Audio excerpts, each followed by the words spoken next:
Hello. No, it's me. Broadcasting live from beautiful Midtown Manhattan, where on a clear night you could almost see all 6,500 windows of the Empire State Building. It's the Ron and Fez Show, and I'm your announcer, Hawk. And now let's introduce your hosts. The guys who wanted to buy the Empire State Building just so they could throw pennies off the top of it.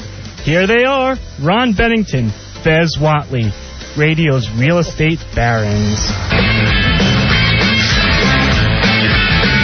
Ron!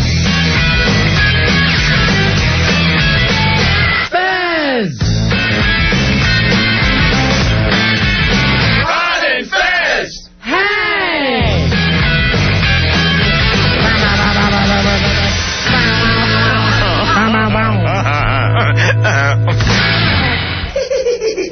Everybody come see the greatest show. Gather up all juggalos and roll. Everybody come see the greatest show. Gather up all juggalos and roll. Down, baby, down, get your ass out the way. 'Cause here we come and we bringing this back to Golden Indian sound. We got creep shows. Creep shows! Some people don't like these. Oddities! People would love them. Shottities! You think it's too good for us? Night show freaks, let me know. And I'ma whip smack your cheeks. Come on. Buddies! Buddies! Good evening, buddies! It's the Ron and Fez Show, and we are live, Fez. We are live. It's March 19th, That proves it. 7:03 in the PM. That proves that Fezzy just gave out the address. Following 8 hours of taped best of shows, it is the very live Ron and Fez Show. Brand new announcer for us, the Hawk. Nice work, Hawk, man. I like the energy he brought to it, Fez. Oh, yeah. And what were we? Radio's robber barons? What was I have no it? idea. Hi, here was this part. Hi, everyone. No, it's me, Hawk. It was like the beginning of Rosie's show, where just anybody can walk in off the street. Where they have some fat kid. Yeah. Who then comes over and hugs her. Right. It is the Ron and Fez Show live. I'm going to give out a phone number, and if you call this number, host will answer. 877-692-1027. It is kind of odd around here, Fuzzy, because we are the only show live at nights now. Well, it's got the whole graveyard ghost town feel. There's just nobody around. We are 2 days into the Donna Mike, Opie and Anthony corporate vacation, where those guys have been taken out by some of the suits from the company. And a chance for them to climb rocks together, Sure. be in those raft races together, and a chance to work together against nature. And I think it's going to cement something for the whole station. A real get-to-know-you vacation time off. Here's what I think is interesting. A lot of times it'll be Mike and Anthony who are partners. Oh, right, yeah. And then Don and Opie get in a canoe and try to make it through the rapids. So that kind of stuff I think is going to work for everybody. And then, of course, everyone's at the Sweat Lodge. Right. Which is nice. Now, from what I understand, if this whole thing works out, they're going to send us and Eddie Trunco in the same situation. Really? Only it'll be to a bar across the street. Where we will have to play flips on the pinball machines. And throw some darts. Yeah. 877-692-1027. But I think it's going to work out. I don't think it's goofy. I think these corporate vacations, these corporate getaways, as they were, are a good idea. I think they're good, yeah. Now, we have extra vacations around here.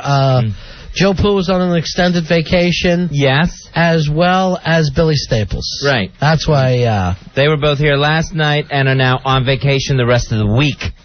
Or so. Next to the rest of the week or so. Just a chance to relax, in some cases dry out. Mm-hmm. In some cases... find out who they are and return maybe with a renewed sense of vigor. Some nice thinking time. Maybe just, make some plans for yourself. Realize what you want out of life. Right. And or this business. If not, we always have the Hawk. Right. Announcer duties are covered. Now, Hawk, just one thing I want to tell you. When you're announcing tomorrow, not so loud. Just trying to be energetic. That was energetic. Yes. Yes, you were energetic. Yes, you were. You need a break? You need a vacation? No. Huh? Nope. You sure? You sure? Absolutely. How about you take a week or so? Give us a chance to see what it's like without you. No. I don't want you guys to see if you can get along without me. We see that when you're here, not when you're gone. And it's hard for me to take you serious when you're sitting there and you have the longest ash I've ever seen on a Pall Mall. I don't want you guys to think that I have no energy. I thought it was a cigarette holder. That ash was so long. I wished it was. Oh, did you find out you don't need me? I don't know if you don't know whether you need an anchor around your neck or not. Finding that would be as easy as finding a mole on Wonder Boy's back. Oh, God, the Wonder Back. So hideous. All right, we'll take some phone calls. 877-692-1027. Hey, Tom. Tom, you're on Manifest. Hey, Tom. Did you see Norton on with Rosie last night on Colin Quinn show? The one problem there is that we were on the radio ourselves, Tom. Okay. So it makes it a little difficult to watch TV, but I did hear about it. That's a nice little... Nothing's hooked up for me over here today. That's a spy report, as we say in the business, a spy report. Yes, it is. Congratulations to Norton for that. How did he come off? It was good, but it was pretty good. They were doing lesbian jokes in front of Rose, the other guys. It was pretty, Rosie, I think, can take jokes, right? Yeah, I think she does. She does them herself when she's on stage, doesn't she? That night she was at Caroline's. She's a network person, so I thought that was pretty good of her. Yeah. Not to take it so seriously, but... No, we got tickets a little later on tonight, Fezzy, for Norton's show. Yeah, the Yellow Discipline Tour, that's coming to Town Hall Thursday, April 18th. A few tickets still available through Ticketmaster and the Town Hall box office. We'll have some tickets to that coming up. Norton coming on like gangbusters in the world of comedy. Oh, he's taking off. He's on his way now. Oh, sure. Are you kidding me? He is on his way. Forget about it. Here's Jacko. Jacko, you're on Manifest. Hey, Jacko. Hello. Yeah, how are you, my friend? Oh, well, I'm physically okay. Yeah, but lately, haven't been having too great a sex life with my wife. It's kind of cut me off 3 years ago after we had a kid. And, lately it's been a little bit on my mind and just considering maybe I need a girlfriend. Okay. So, you're leaving your wife? Is that what you're telling us, Jacko? Oh, I don't know. Down the road, that might be a possibility, but I was just considering a girlfriend for now. All right. So what? Get the wife, get a girlfriend. A concubine. Yeah. Emperor in Japan. Isn't that it? Is that Japanese? Is that a concubine? Yeah. I hear concubine, I always thought Middle East. Really? Yeah. I know that whole farewell my concubine thing. What is that? I don't know what Find out where that's from. For some reason, I thought it was Asian. Somebody will know. I always think of Dracula when you say concubine. Well, you shouldn't. All right, now, Jacko, are you just imagining you can get a girlfriend, or are you the kind of guy that actually can? Yeah, no, I'm able to get a girlfriend. Have you already met her? No. All right, so you're saying should you go out cruising? Yeah, a good-looking guy like yourself. So you're not getting any home, you want to cheat. Yeah, that's what he's saying. And you don't want to leave the wife, right? No, not at the moment. Why are you checking in for us? For, the ethical question of this, or the moral question? Well, it's like you go from having a really great sex life and then you don't have any sex life at all. And, it sort of plays with your mind a little bit. Right. And, her excuse is that she doesn't like the way her body is and it doesn't, she's embarrassed. She doesn't want to... Right. Because I'm in good shape. She doesn't feel like she's in good shape. You're a beautiful man. You're a gorgeous, beautiful man. You're Atlas. Yeah. You're an Adonis. You're beautiful. I'm beautiful. We're all beautiful. You're Adrian Adonis. All right, so, a matter of fact, tomorrow night, we have a guy on the show from the New York Times Magazine. Randy Cohen is his name, and he's an ethicist. So he teaches ethics? Is that the situation? I also want to find this out. What's the difference between morals and ethics? The difference between morals and ethics. I thought morals were of a more personal nature, and ethics pertain to business. Pertain to business or society themselves? There you go. All right, so would Jacko's thing be ethical or moral? I think his would be moral. Uh-huh. He has a moral dilemma. All right, so... What about values? How do they fit in? Yeah, I don't know. No. I know you have none of the three. That's the None of beauty. the of this. Here's the beauty, Jacko. I'm So, still holding on to it. all right, if you're actually. looking for permission, I give it to you. I say I have no problem with you going out and cheating on your wife. You know why? All right. I don't know you. And I honestly think your wife's going to be better off in the long run. That's the beauty I of just this. had that feeling. Yeah. Maybe she can find somebody as unattractive as herself. Well, I'm using her words. Those are the things. She that was she never meant for one as beautiful as you, Jacko. Right. It's a starry night there, Vincent. said. I didn't say she was. I find her completely attractive. These are the things that she said to me. All right. Now, I this... didn't put those words in. I didn't use those words. I'm not Right. paraphrasing. I'm quoting her. All right, well, I'll tell you what to do. Here's what you should do before you call us and ask if it's okay. Find a chick first. Because it's been a while since you've been a chick, right? Since you've been with a chick. You know, I was kind of curious, like, if I posed the same question to you, like, say you had a wife or a girlfriend or whatever. I have both, yes. And this same situation kind of happened to you. Would you start thinking of dating or seeing, I would be with 2 whores. Later that night, I would be with 2 whores. I would only have to be turned down once. But that's because you have ethics. Right, that's Or my ethics. morals. I have one of each, and that's it. The doctor says I only have one functioning moral. All right, the farewell my concubine situation, right? According to one of the instant feedbackers, that was an epic, I guess, novel spanning a half century of modern Chinese history. Oh, okay. So I thought it was Japanese, and you thought it was Arabs. Yeah, I And thought Arabs had concubines. in my opinion, we're both right. Thank you. See, we know how to compromise. We don't need a corporate vacation. All right, Jacko. Yes. You got the name Jacko for a reason. Why don't you just try that for a while? Go in the other room and do a little Jacko. Yeah, that's pretty much been the story of my life for 3 years. Jacko, you're a beautiful man. Thank you. Farewell, my And you are concubine. too. All right, thank you. Farewell, my porcupine. This is what I'm writing. Ron Jeremy starting that. Yeah. 877-692-1027. See, we're live, and that way we can help. Right. You haven't had anyone to give your problems to all day long. Sure. We're here, and we can work this out. Now, tomorrow, Fezzy, I want to get your friend on, Tennille. Oh, okay. When we're talking with this guy, Randy Cohen, from the New York Times, The Good, the Bad, the Difference. We once had an argument, because when she goes to the movies, she goes and sees 2 films. She calls it a double feature. Right. So pays for 1 movie ticket, goes in, sees a film, and then when that one's done, finds another one playing at a later time. Right. Actually plans it according to the schedules Right. before she goes in, and goes and sees 2 movies on 1 ticket. Which I say is stealing. Now, here's the other thing that she doesn't understand by me. I have no problem with it. But I think that you should know that you're stealing and move on.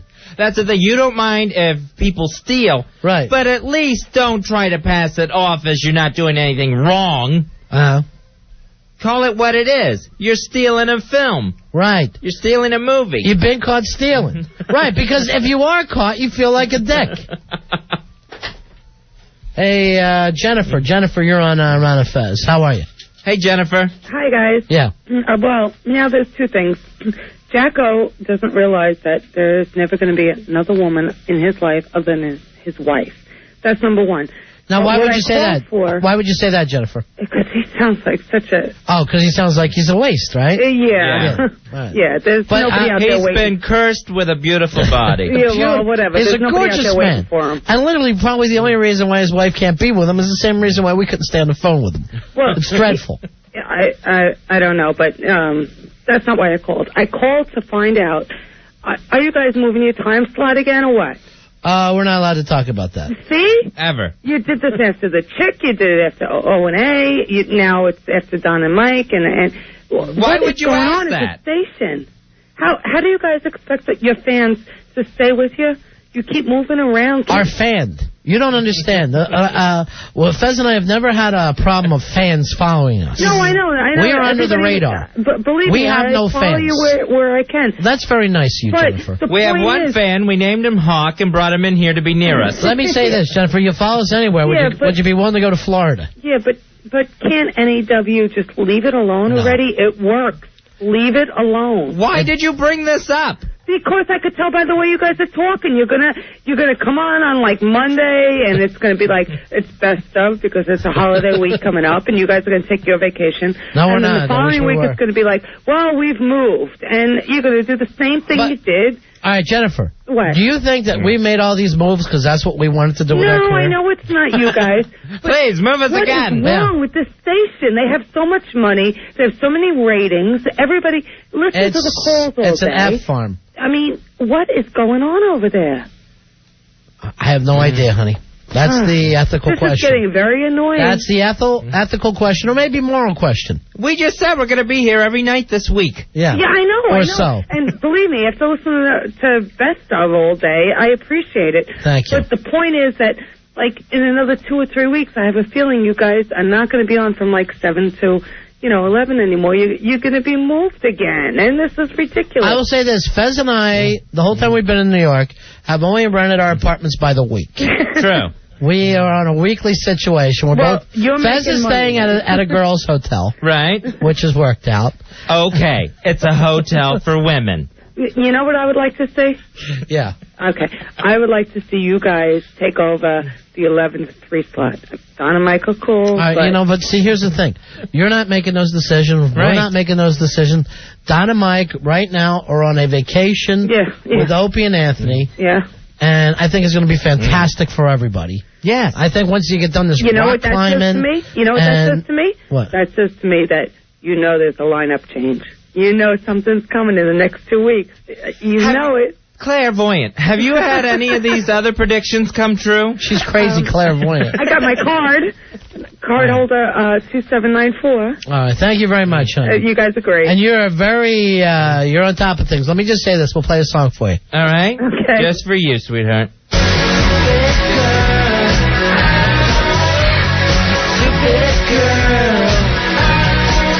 Thank you, darling. That wasn't nice. I know, but What? thank you. I that mean, wasn't nice. I never heard it.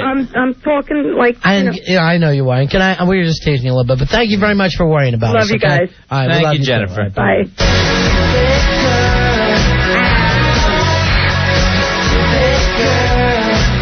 Somebody said Hard Rock Johnny's here with food. Nice. Yes, he is. Finally. What happened there all this time? Hey, Oscar, you're on the Ron and Fez show. Oscar! Hey, what's up, boys? 1798 here. All right, buddy. All right, in regard to the questions of ethics, morals, and values, Yeah. you can view ethics as the shell of an egg.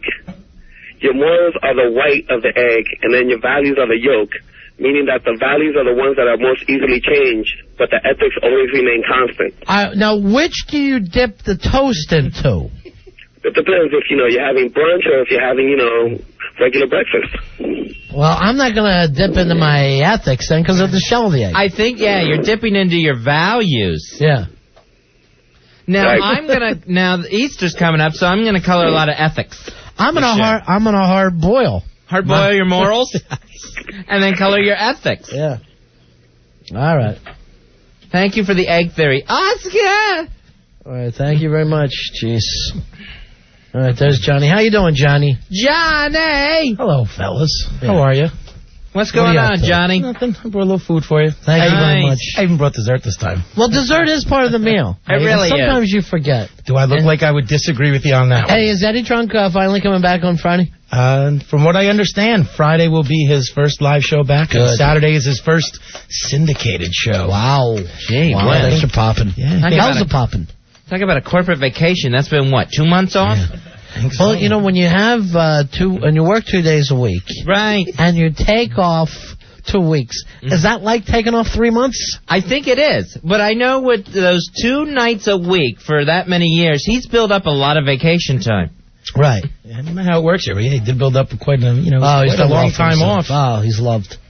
Eddie Trunk is loved. What an interesting wedding. I'm not going to... Yeah, was it? Oh, boy. Big stars? Big stars. Yeah? I sat next to Ace Frehley. He was at the table next to me. Does it get bigger than Ace in the metal scene? Ace No, gave not away the the metal bride, right? Absolutely. The bribe. Hey, Kurt, you're on the Ron and Fez. Hey, Kurt. Yeah. Hello? Kurt, go ahead, buddy. You're on Ron and Yeah, how Fez. you doing? Card holder 6742 here. Listen, you guys are talking about the movies. I had a conversation with some people at work, and I don't think it's the least bit of crime to see 2 movies for the price of one. Well, I don't know whether it's a crime. I don't feel any remorse about it. I don't feel it's a sin. I don't feel wrong about it. You don't think it's stealing. But that doesn't mean that it's not wrong. There are people who don't feel remorse about killing. Yeah, but I'm saying... Whether or not you feel it's wrong or not... Goes back to your egg yolk of value. Right, a hitman could shoot a whole family in the head, sit down and make himself a nice breakfast before he leaves. You know what, though? In the last few years, they've jacked up movie prices all the way up past $10. And the movie quality has only gotten worse. So to me, you know what? Maybe it's a little justification I make in my head, but I don't feel like I'm paying, I'm not getting more quality for my money. I love it when someone else is to blame for someone else's stealing. Right. It's not my fault. These hot dogs are so expensive, I'm going to take 2 of them. It's not like that at all. And besides, if they hired better ushers than the $4 an hour guys... Again, it's their fault. Right. So because there's security. Now, a lot of people, cat burglars and stuff will do the same thing. Hey, these people have too much, and plus they have insurance. They're always having some kind of way of backing that up. They think they're Robin Hood. Right. And they're giving to themselves. They're from the rich and giving to myself. They're robbing the hood. As Sublime put it so well. But Kurt, and I don't know if you can be arrested for going from one movie to the other. But what we said to our friend Tennille is that it's wrong. We'll try to get her on tonight, and then we'll settle this tomorrow. Yeah, tomorrow we're going to have the author of The Good, the Bad, and the Difference. How to tell right from wrong in everyday situations. Randy Cohn. Yeah. I guess it's my little form of civil disobedience, I guess. All right. Thank you very much, my friend. Thanks for that. But I guess a lot of people do that. And, and there are not many drive-ins left. But years ago, people would, sneak in, he'd be in the trunk or whatever. Here is... Pile them in. Yeah. Here's Tom. Tom, you're on Ironic Fez. Hello, Tom. Hey, hi, guys. Yeah. What can we do for you? Well, I just want to make a comment on what Jocko was talking about. I have a girlfriend. I have a girl on the side. And I think a man can divorce himself from one situation to the other. You do what President Clinton used to do, Fezzy. And I'm trying to think of the word that he would use, but it was compartmentalize. Oh, yeah. So that I can never say it. I know the word. Wasn't it compartmentalize? Yeah. Yeah. So as he would leave one situation, he would put that away and go to the next one. And he said that's how he was able to deal with things. And I guess he did the same thing with his marriage. Right, with that Monica Lewinsky in Black and White, the HBO documentary. Yeah. One of the things on that is they would show things that happened in the Monica and Bill affair. Yeah. And then either the same day or the next day, something big in the world scheme of politics would happen. Tom, let me ask you this. Who do you spend more time with, the girlfriend or the wife? Wife. Okay. And is it okay for you if the girlfriend dates? She is. All right, so she is dating. Yeah. All right, so you've already explained to her, look, I have a wife, right? Yeah, she knows. Yeah, she knows. Yeah. We made it clear that it was just what it is, and that's it. And what would you do if your wife found out? I don't know. Start lying? But, yeah, of course. Break it off? That would be the first defense. No. So that would be the first defense. Or would she break it off? Yeah, she probably would. Yeah. Why you want the wife so much? She's good. She's just the best person I've ever met. Right. But, every now and then, you gotta have a piece of strange. You gotta have a piece of strange. I bet she thinks the same of you, and that's in the Bible. Now, here's what I always found. Is that when you get the girlfriend, you get the wife, then all of a sudden, before you know it, because at first it's very exciting, but before you know it, you got them both nagging at you. Mm-hmm. And the only time that you're ever truly happy is when you're in the car between both the bitches, going from one bitch to the next, and thinking, I've got 10 minutes to myself here to smoke. It gets to that point. Right. Wow. Because no matter what happens, they all turn into she-devils. And that's in the Bible. They're all going to have needs and wants that they expect you to fulfill. And you can't understand either one of them. Yeah, I get it now. It's going now. on for a couple of years now, fellas. Yeah, I know. I'm proud of you. Believe me, anybody that can pull you... You're the world's greatest juggler. I'm proud of you, my man. You're spinning plates. You ought to be on Ed Sullivan. Now, isn't in some countries this is just totally accepted, like an Italy situation, where the wives go, oh, good, now I won't have to deal with him as much. You know, he's got a little gamad somewhere else down in the other village. I think China with their concubines. That's right. All right. All right, you guys are great. Stay on the radio. We'll see. Thanks, Tom. 8-7. Stay on the radio. How many shows they actually say stay on the radio? Thank you so much. Yeah, it is good advice. That's good advice. Because we don't always do it. No, we don't always stay on the radio. Because a lot of times me and Ronnie just wander off away from the mic. We've been known. And we just forget to stay on the radio. And Fez will say to me, do you think it's time we start looking for a job? And I go, already? Seriously. You gotta stay on the radio. That means I'll have to put on pants and leave the house. I'm constantly checking in with the car lot, because I don't know when I'm going to be washing again. All right, here's Bill. Bill, you're on Run the Fez. Hello, Bill. Hey, Billy. Bill, what can we do for you? What's up, guys? Well, it's Phil, not Bill. It don't matter. I mean, you guys aren't going to Florida, man, are you? Fez is going to Florida when, next week? Yes, I am. Yeah. Yep. You guys are coming back, though, right? You know, I mean, you're not... About a week and a half. I'll be in Florida. All right, there you go. But I'm saying that you're going to stay in New York, right? Well, we would love to stay in New York. All right, thank you very much. That Bill. would be great. Hey, Pete. To get to stay in New York. Yes. Hey, Pete, you're on Run the Fez. Hey, guys, what's going on? I have a comment about the movie business. I wish you would. Okay. Over the past few years, I've been tricked into seeing Corky Refrickin' Mono, Dirt, Loser starring Jason Biggs. All right, hold on. Let me just say this before. I know that you're disgusted, and I know these movies are bad. But you've seen trailers. Yeah, but they tricked me. What? That Corky Romano trailer was awful. You guys want some cookies? Exactly, that's why I saw it. Because he said you guys want some cookies. I thought that was Tasteless Jenny. I'm sorry. I saw a whole slew of Steve Guttenberg movies back in the day. I saw tons of them. They owe me. I mean, you're like a dope addict here. I know. What, you go see The Ladies' Man, too? Did. Hold on, Tasteless Jenny left you a message. You guys want some cookies? I guess a box of the Samoans. You're making me want to buy the DVD. All right, so what do you do, Pete? You sneak from one theater to the other? Yeah, I do. So you're like a movie junkie. But here's the thing, Pete. You sneak to another theater, you're just seeing another bad movie. That's no. I refuse to be fooled anymore. I tell you, I see so few movies anymore. And even though the Oscar, and I used to see at least a movie a week, sometimes two in the summer. I think the last thing I saw was Lord of the Rings. I tried. I resisted. I fell asleep. I saw Lord of the Flies, and then before that I saw Lord of the Dance. So I don't know. Michael Flattery, yes. I don't know why I'm seeing all these Lord movies. I got my money back with the Royal Tenenbaums and I Am Sam in one day. Oh, I did see Royal Tenenbaums. That's right. It was great. You like, Royal Tenenbaums was a good film. Wait, can I give a quick movie, a gem that no one's ever seen before that everyone should see? Yeah. I came across the other day. Actually, The Godfather. I stole it from MTV. I interned at MTV. Yeah. Wet Hot American Summer. Have you ever heard of it? People told me that I should see this, but it wasn't out very much. It was like a little independent film, right? It's made by the guys who did The State. Is it on a DVD yet? Yeah, it's on DVD. It's with Janine Garofalo and all the guys from The State. It's why don't you send it to us?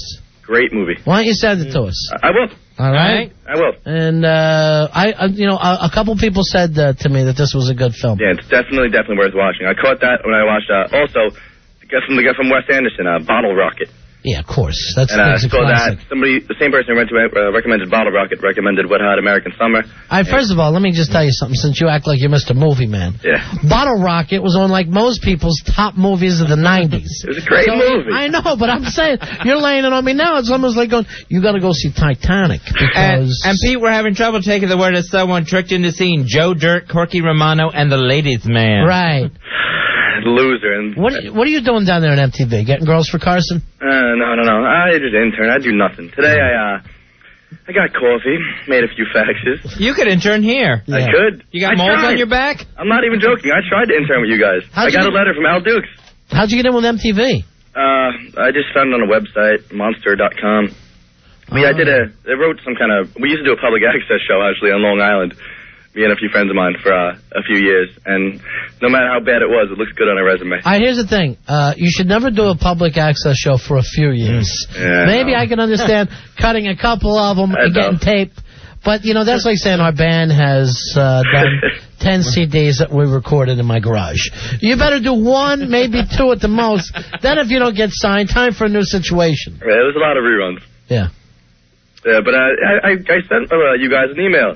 And Al Duke sent me an email back saying you didn't want me. Yeah. Well, That's he's bastard. home. Yeah.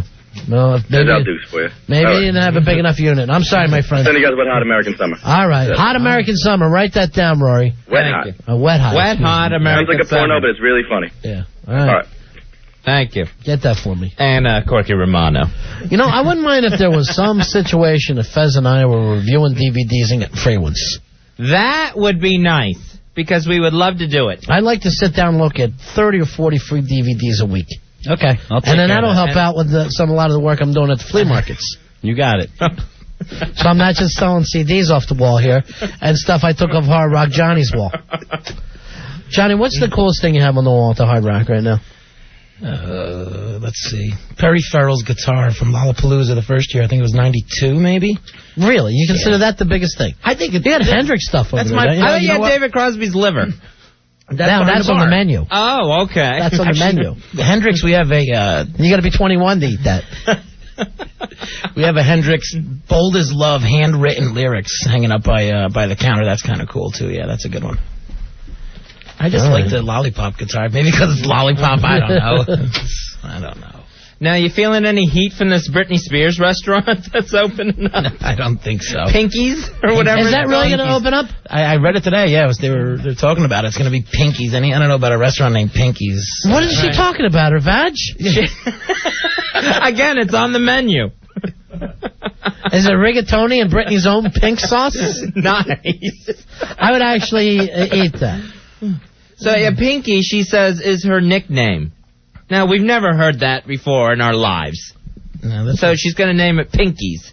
I think that's what Justin called her.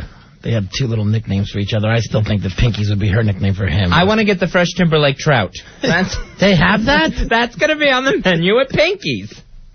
The Britney Spears restaurant. I'll have the camel tofu burger. Or maybe that artificial breast of chicken. How much that's is that? nice. Oh, you get two of those. With a Pepsi. I'm going to get the pure untouched tuna. It's so pure.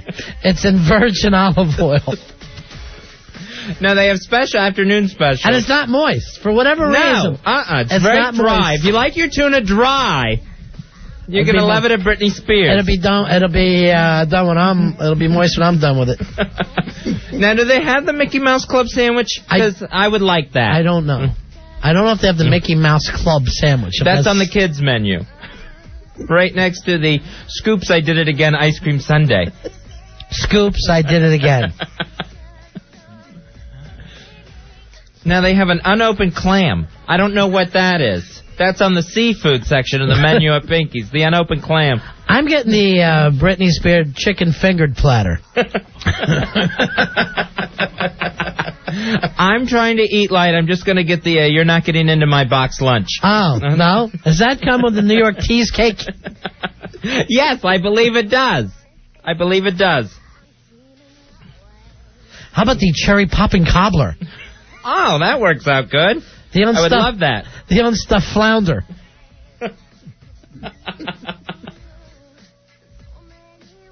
I think. Here's Scott. Scott, you're on the Ron and Fez show. How you doing, buddy? Hey, Scott. What's good, fellas? Yeah. Yeah, I was going to go to Britney's restaurant. I was going to order 2 virgin pina coladas. That's her and Justin bring them. You can enjoy a virgin pina colada at the bar at Pinky's, Britney Spears' new restaurant. I'm going to get a tea-back steak. Oh, nice. That'll work out. Or the fish and nips. I'm going to get the egg implant parmesan. Now I'm starving. Seriously. Is this Elmo? Is this Elmo from Sesame Street, Al? Is that our Elmo? Well, then put it up there. Hey, Elmo. Hey, foul mouth. Hey, you fellas. Hi, foul mouth Elmo. I should call that place Stinky Pinkies. Stinky Pinkies. Yeah, I want a fur burger.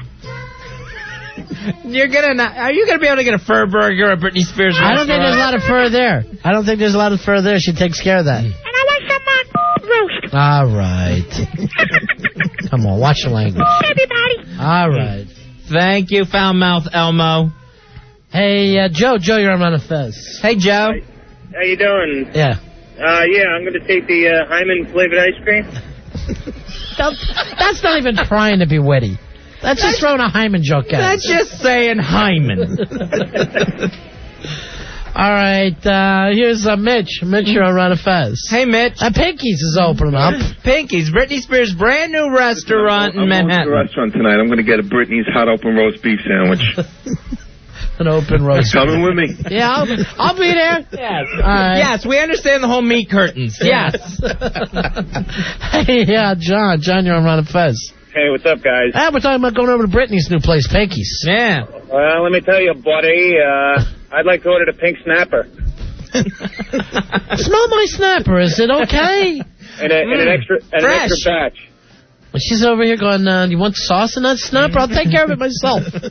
I'll take care of the special sauce, honey. You just bring the snapper. All the salads are served in virgin olive oil, so we know that. I'm afraid all I'm going to get is the blue ball crab cakes. Hey, Rosa. Rosa, you're on Ron and Fez. Hello, Rosa. Hi. Yeah. How you guys doing? Good. Okay, I'd like we're to going place over to my Pinky's. order. Go ahead. Can I have the Justin Timber shake? Oh, that's cute. As well as the I'm a Slave for You fondue. Now, that's adorable. See, she's trying. Okay? You're making fun of me, guys. No. No. All right, stay on the radio, guys. All right, bye-bye. Knock it off. All right, so she's not just trying to be dirty, Fezzy. She's going for witty. She went for clever. Hey, Jeff, you're on Ron and Fez. Hey, what's going on? Waiter, I'd like to order the bearded clam chowder. All right. See, now this, on the other hand, it's going right for the gutter. See. Hey, Jeff, you're on Ron and Fez. Hello, Jeff. We're talking about the brand new restaurant. Fez just told us about it. I'm excited. Pinky's, opening by Britney Spears in Manhattan. Yeah, celebrity place. Yeah, go ahead, Jeff. What's going on, fellas? Are going to have the vagironi and cheese or what? All right, see, again, you're not trying. You're just saying vagironi. Vagironi. Where did that come from? The meal you get in a can. That's a whole other restaurant. No, that's the place Fez is going. He has a shake in a can. Oh, that was George Michael's new place, Whammo's. Whammo Burger. All right, here is Paul. Paul, you're on Ron and Fez. Hey, Paul. Hey, guys, what's up? Yeah. Yeah, I think I'm going to have a peanut butter and silicone jelly sandwich for lunch. I don't know if she would sell that. I don't think that's so. Hey, John, you're on Ron and Fez. Hey, this is JR. What's up, guys? Yeah. I'd like to order a Hyman cheese sandwich. All right, again, it's just straight to the Hyman stuff. I know. What about a side order of slutty French fries? All right. There's no cleverness there. Hey, Dave, you're on Ron and Fez. Hey, Dave. Yeah, what's going on, guys? Yeah. Yeah, go ahead. I'd like to eat Britney's brajol. Now, seriously, now I'm really starving. I might have to break out the Hard Rock food. Now, she's got crossed leg of lamb on the menu. Because she's saving it. She is. That's nice. Yeah. She's saving it. I won't be deflowered chicken. Do you think Justin just gets to dry hump it a little bit? Rub it against it? No, I think Justin gets slapped in the face if he even comes near it. I'm going the opposite direction here. I'm saying he gets, just put the tip of it in. That's it. Just the tip. Or rub it up against it. Chris, we're talking about Britney's brand new restaurant. I think it's gonna be good, Johnny. You better watch out. Hard Rock better watch out for you. Got competition now. Right, we're worried. At Pinky's. Yeah. This is going to be bigger than the Sports Cafe. Hey, Chris, you're on Ron and Fez. Hey, I want to eat Britney's cake. All right, now, again, are you trying? Are you trying? Is that actually going to be on the menu? Yeah, it is. That one wow. Is. He took that right off the menu. Hey, James. Yeah. Yeah. Give me some Britney Asparagus Spears. Just go with broccoli spears and get it over with. Jeez. Hey, Andrew. Andrew, you're on Ron and Fez. Hello, Andrew. Hey, guys, I want to know if there's a back door into that restaurant. Yes, it is, but it's exit only. She's made a very big point about that. Exit only here, boys. Right, the baby backdoor ribs have been taken off the menu. Don't even ask for them because you ain't getting them. Hey, Tommy, you're on Run of Fez. How you doing, fellas? I heard they had some kind of game specials. I heard the sauteed beef is really good. All right. Now, I don't think you can even do that in America. You're not going to be able to actually hunt and kill a beaver and serve it. All right, here's one on the instant food bag. Anal food cake. And, it's just, again... Right. You're not trying. You're just putting a disgusting term with a regular food item. That's all you people are doing. Hey, Joe, you're on Manifest. Everyone's on vacation this week. Hi, Joe. Hey, how are you? Okay. How's about the Britney Spears Man in the Boat float? There's not going to be any cleat items on the menu. That would be crazy. I'm going to say this right now. You keep it up, and we're going to have Hawk do the opening again. Yeah, you'll get that. Yeah. All right, so let's start trying, people. Yeah. Britney Spears opening up a restaurant, right, Fez? Pinky's going to open up in Manhattan, I guess, very soon. Now, didn't Pinky Tuscadero try this years ago and it didn't work out? Arnold's put her out of business. That place is great. Hey, Joe, you're on Run of Fez. Yeah, how you doing, guys? Can I get a Britney's rack of lamb? Okay, because she's got a nice rack, Yeah, right? Britney's big rack of lamb. Okay. That's all I Nice. got, guys. All right. Pinky's is going to open up on East 41st Street, and it's being called a moderately priced American bistro. And the girls will be lined up. Little girls. It should actually just sell candy. Hey, Scott, you're on Run of Fez. Candy necklaces. Yeah. Hey. Yeah. I'd like to order an order to go, please. Oh, yeah. A sausage in the can, please. All right. You're not trying. Well, I need dessert, though, with that. Can I have a banana split with broken cherry? Okay, now I think you're making fun of her restaurant. And that's not right, Fezzy. No, She's trying to have a nice one. Sit in there, get some nice side orders, some of the teeter tots, and you're all set. Mark, you're on Round of Fez. Hey, And Mark. please, Hey, boys. Mark, I just want witty ones from this point on, okay? Hello, boys. Yeah. Yeah, go ahead, Mark. I'd like to order the queef and beef, please. Say. All right. She's not going to My have it. gosh. Noise. Here's Jack. Jack, you're on Round of Fez. Hey, Jack. Yeah, I'd like to order the Britney's balloon nachos. All right. You guys all right? Big ass thought, 1, 2, 3. The balloon nachos. God, I hope they don't come with cheese. Oh, I hope they do. Actually, it's the only time I want. Hey, Chip, you're on Round of Fez. Hello, Chip. Hey, I'd like to order the wood floor soup du jour. Because it rhymes, right? The wood floor soup du jour. Now we're just rhyming. Yeah. The shaved angel hair pasta. Yes, we know, people. Hey, Joe, you're on Round of Fez. Hey, guys, how you doing tonight? Okay. Hey, Joe. Listen, I heard that she's installing the drive-thru, and I'm hoping to place an order for a big gulp and a footlong for $1. Is this a homo place you're going I know. I don't get your thing. This was all gay jokes, Joe. Well, I figured if she's not giving it up, at least she'll be giving you a deep one. Yeah, but you're getting it.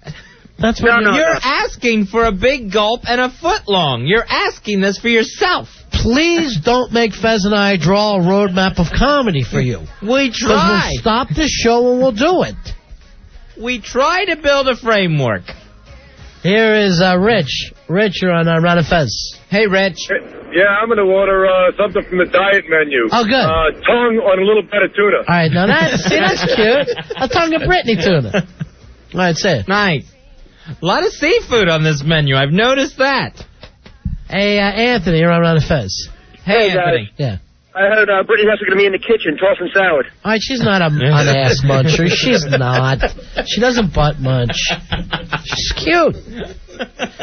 Now people aren't going to want to go to this place, Fez. No, they're not going to want to go to Pinky's on East 41st Street.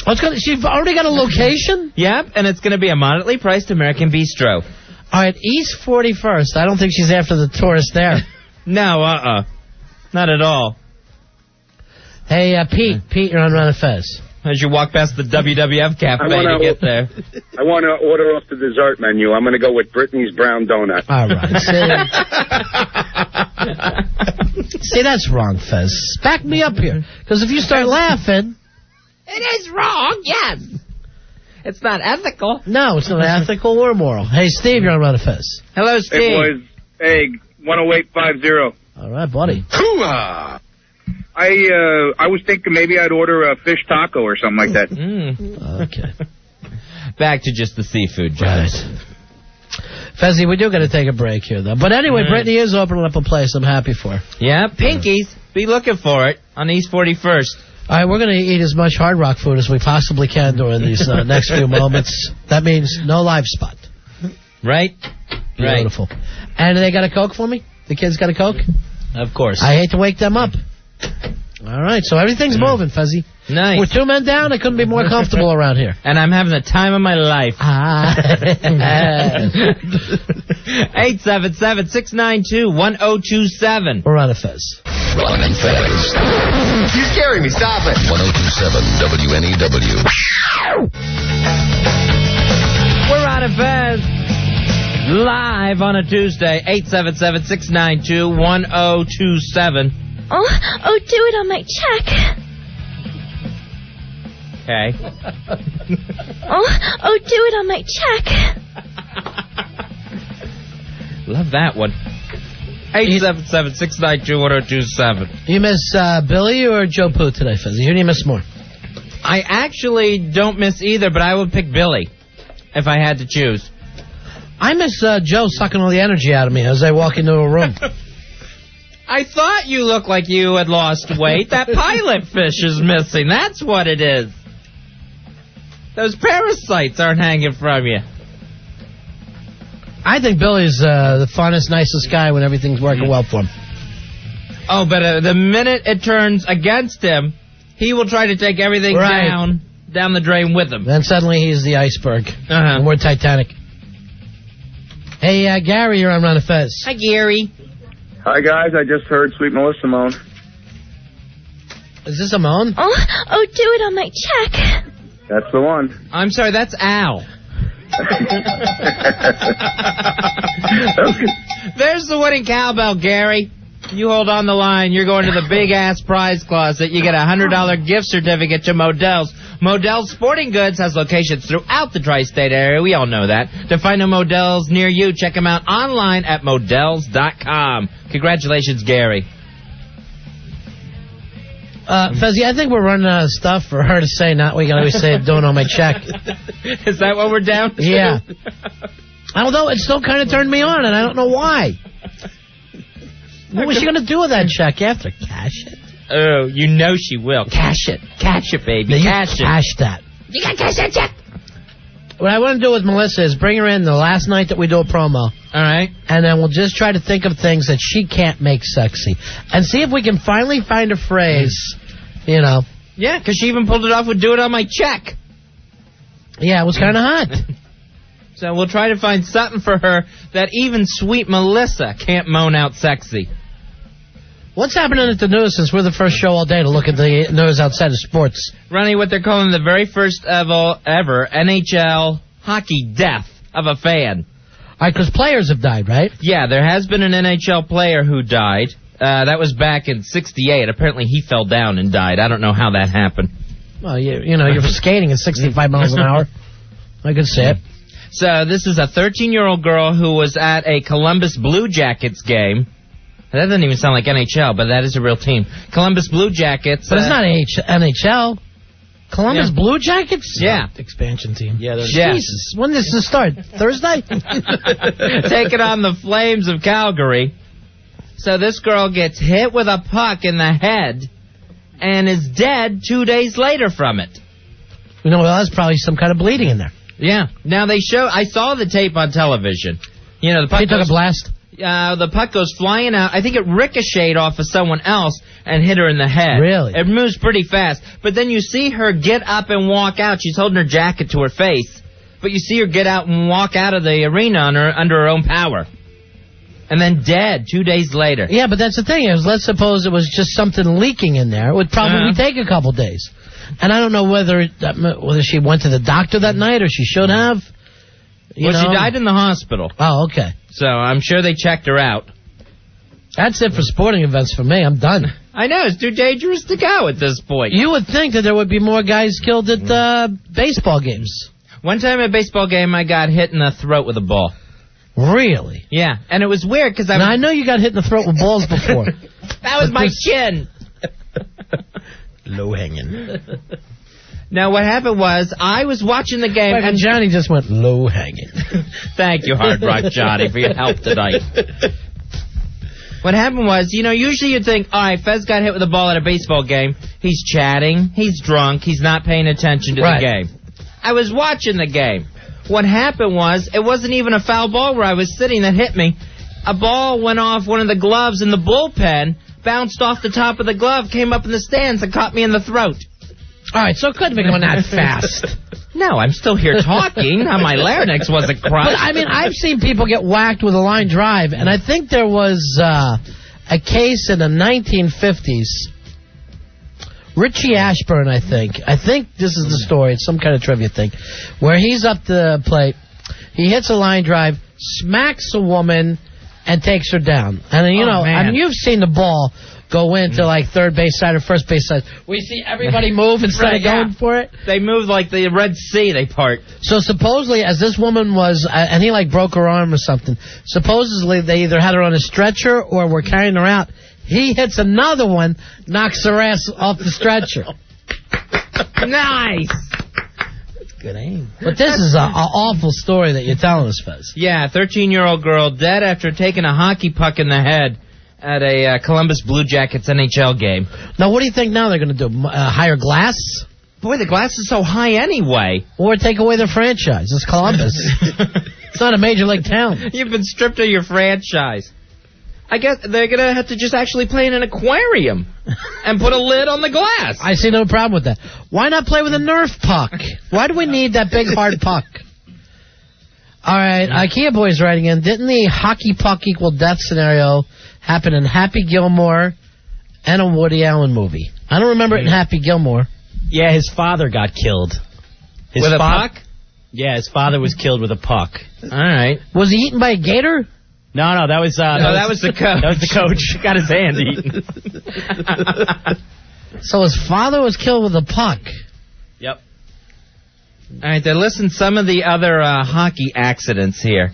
A 20-year-old Canadian man died in 2000 after being struck by a shot that flew into the crowd during a Southeast Manitoba Hockey League game. Really? Yeah. A 9-year-old girl died in 79 after being hit in the forehead during another Canadian League game. And in 84, a 10-year-old boy in Spokane, Washington, was killed and when he was hit with a puck while watching the Spokane Eagles against the Spokane Chiefs. But this is the first NHL fan death. All right, James, you're on Run of Fez. Hey, James. Yeah. You guys, what's up? Hey, buddy. I just wanted to tell you guys that she was there for her 14th birthday. Oh, God. Oh, man. Awful. Happy birthday. Seriously, guys. Puck in the head. Talk to you later. All right, see ya. Thanks, James. I hate to say anything to the guys around it, but you couldn't get your hand on the puck? Come on. I thought, aren't you always waiting at all times for a ball or a puck or whatever? Whatever? Knock the son of a bitch down. I ain't saying you got to catch it. And this must be, this thing must have been traveling, because a guy ricocheted off someone else and hit the girl in the head.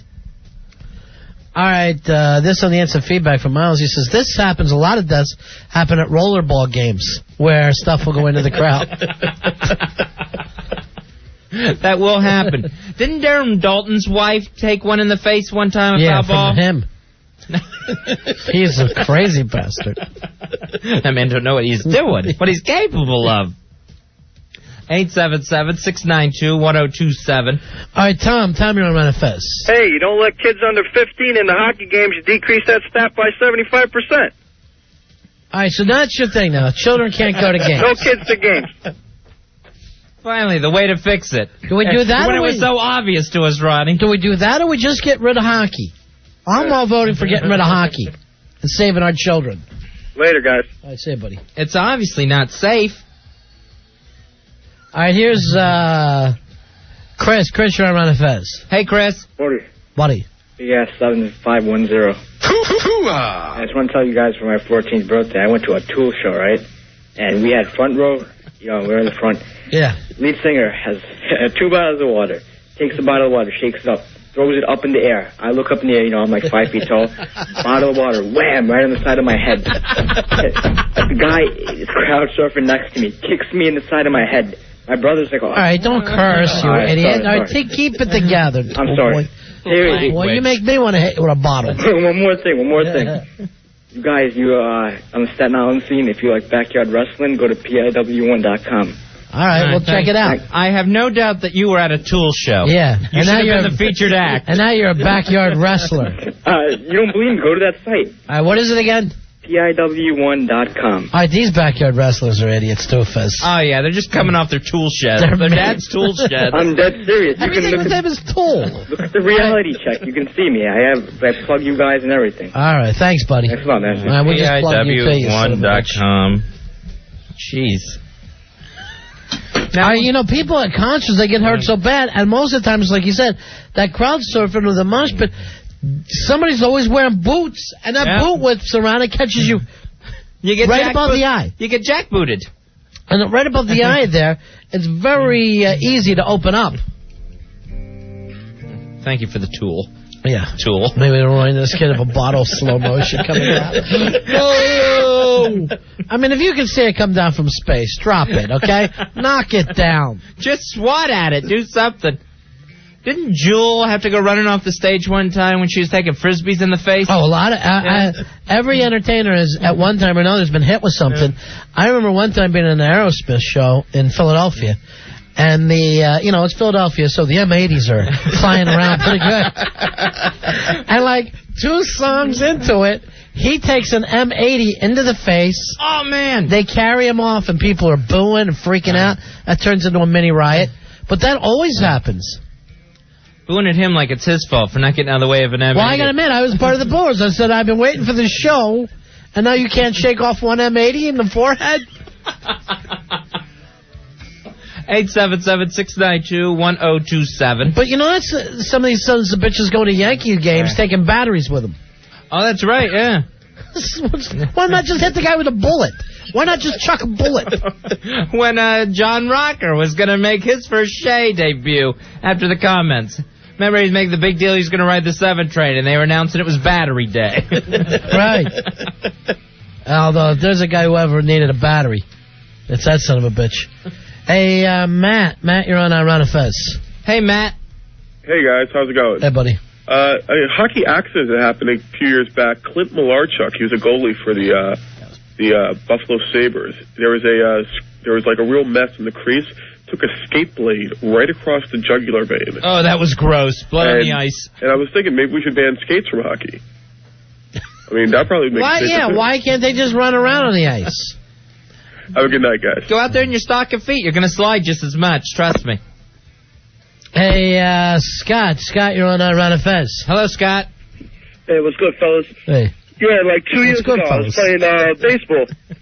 So I fouled a pitch off, and some ladies got into a car and whacked her right in the head. So, like, everyone's tending to her. Family's over there. So then, like, 4 pitches later, I blast the pitch, and it breaks her windshield. Can I ask you a question? Why can't you get around on the ball? What are you? You stepping out of the box? No, I was pulling them. They were to the third base side. Huh? They were to the third base side. I was pulling those. Yeah, sure you are, because you're stepping out of the box. You're smacking it over there. Yeah, Stay I'm stepping in the bucket. Thanks a lot, Chris Chambliss.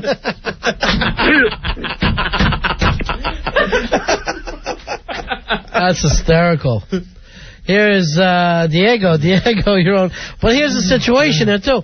Somebody always thinks who's going to pay for this windshield. Nobody. No, Nobody's paying for your windshield. You parked there. I'll tell you something else I've seen happen at spring training games because you're sitting up close. The bat breaks, and that effing barrel goes into the stands. Oh, right, yeah. And a lot of people that are at spring training games are retired. And they don't have the reflexes. They don't have the reflexes to knock down a beach ball coming at them. They just stand there. And when I'm at these games, I'm thinking, oh, my God, I got to save this section. Oh, Lord, here it comes. Nothing I can do about it. So this is the way I go out then, is it? Now the grandchildren, I love them. Yeah. Hey, Diego, you're on Manifest. Diego, go ahead, buddy. Diego. Boys, how are you? Yeah. Good, I was at I was at a Guns N' Roses concert when I was about 14 years old. That is so hip. It was 1992. It was about 14 years old. That's when it's working. Yeah, that's when it was all happening. And we waited about 2 hours for them to go on. Hey, Diego, you know where you are? Where am I? You in the jungle, baby. Now you gotta die! You know, when Welcome. They played Welcome to the Jungle, and they brought out like a 50-foot crab, inflatable crab, onto the stage. It was pretty bizarre. But anyway, that was so cool. It was actually weirder than cool. We didn't understand what was going on. We were 14 years old. But somebody threw a chain and hit Axl Rose right in his groin area. Well, I'm sure he took that well. Yeah. Like the professional that he is. Usually you go to a Guns N' Roses concert, you get hit with Axl Rose. Right.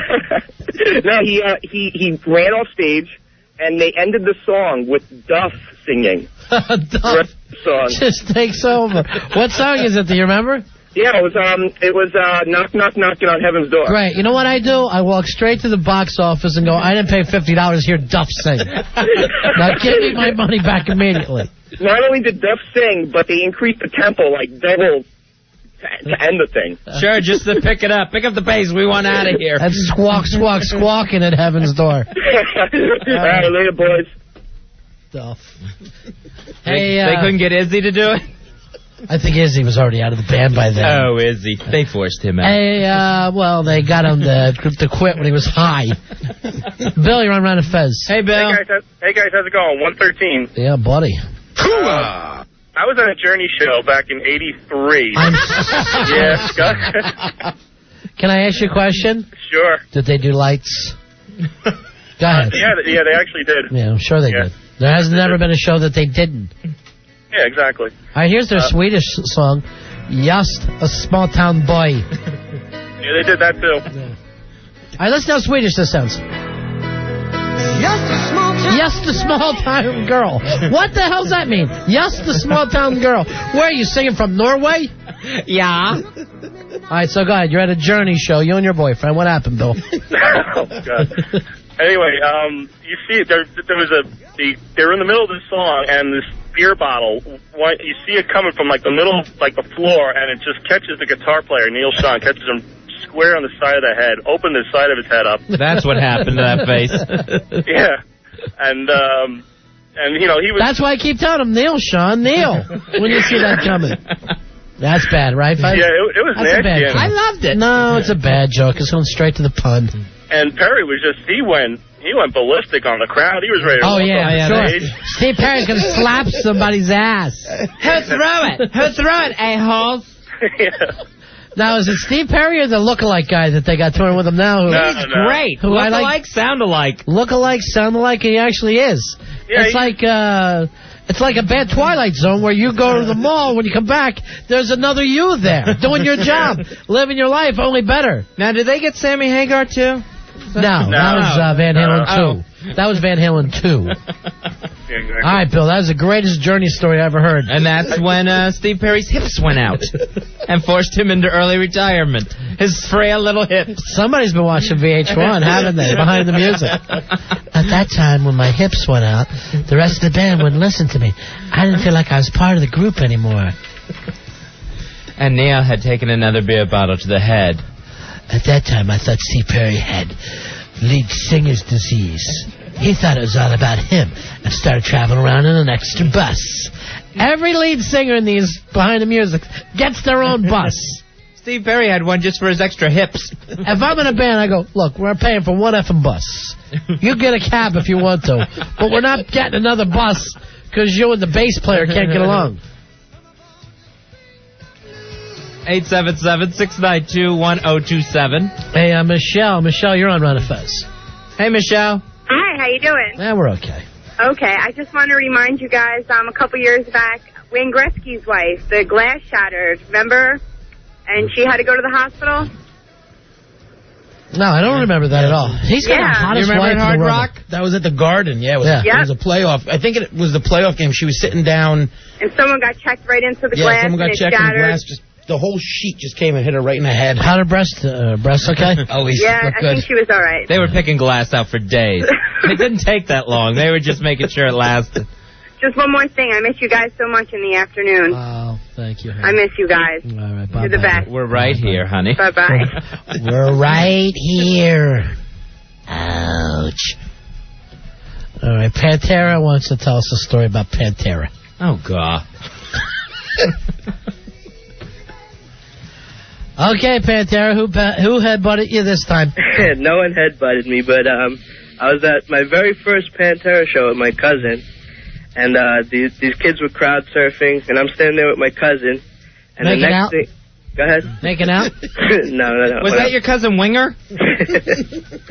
Anyway, they dropped the guy, the crowd surfer, landed on my cousin's knee, pushed his kneecap out from behind his leg. Ew! I've never heard anyone scream the way my cousin was screaming. Hey, and a knee injury is awful, man. A knee injury, because it's all bone on bone. You know, it's not like you pulled a muscle. Oh. Bones are popping all loose of things. He was like the bionic man. He was like, to get it fixed, he had steel rods and pins and...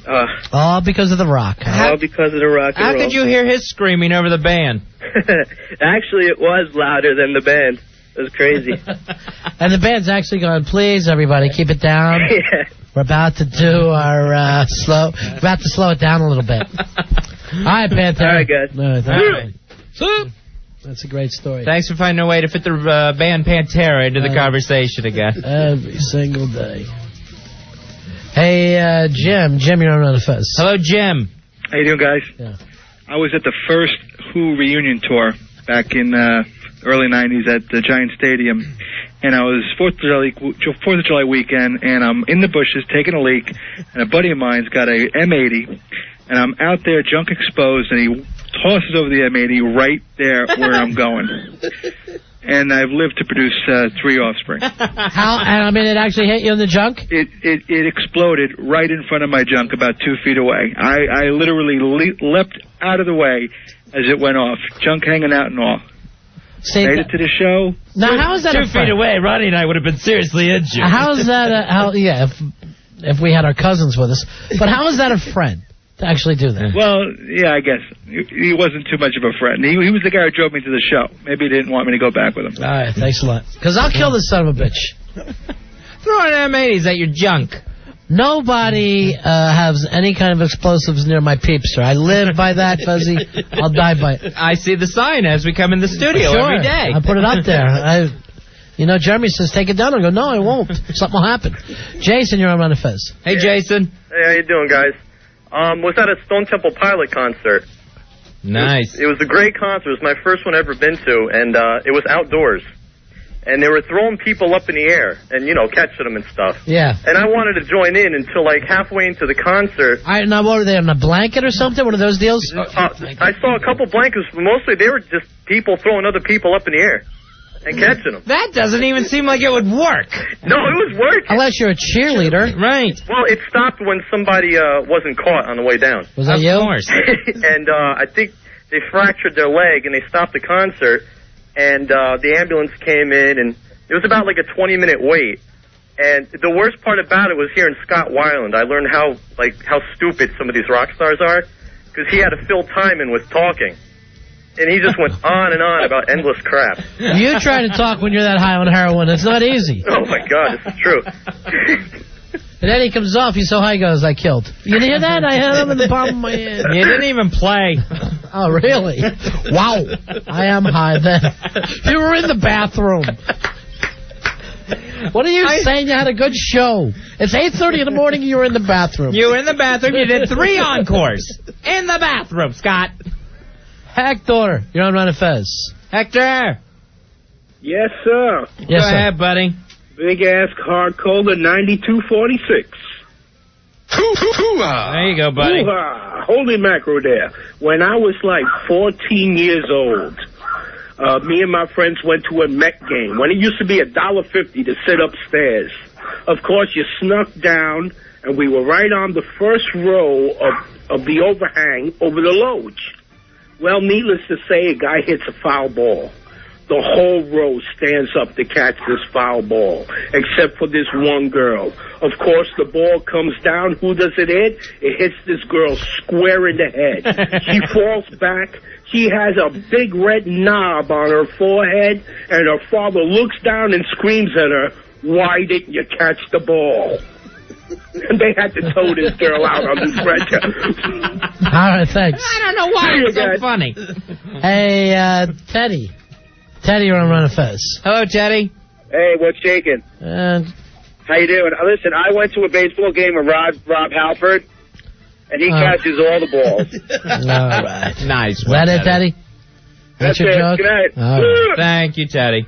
Maybe, call that joke into the Eddie Trunk show, and people are laughing and driving off the road.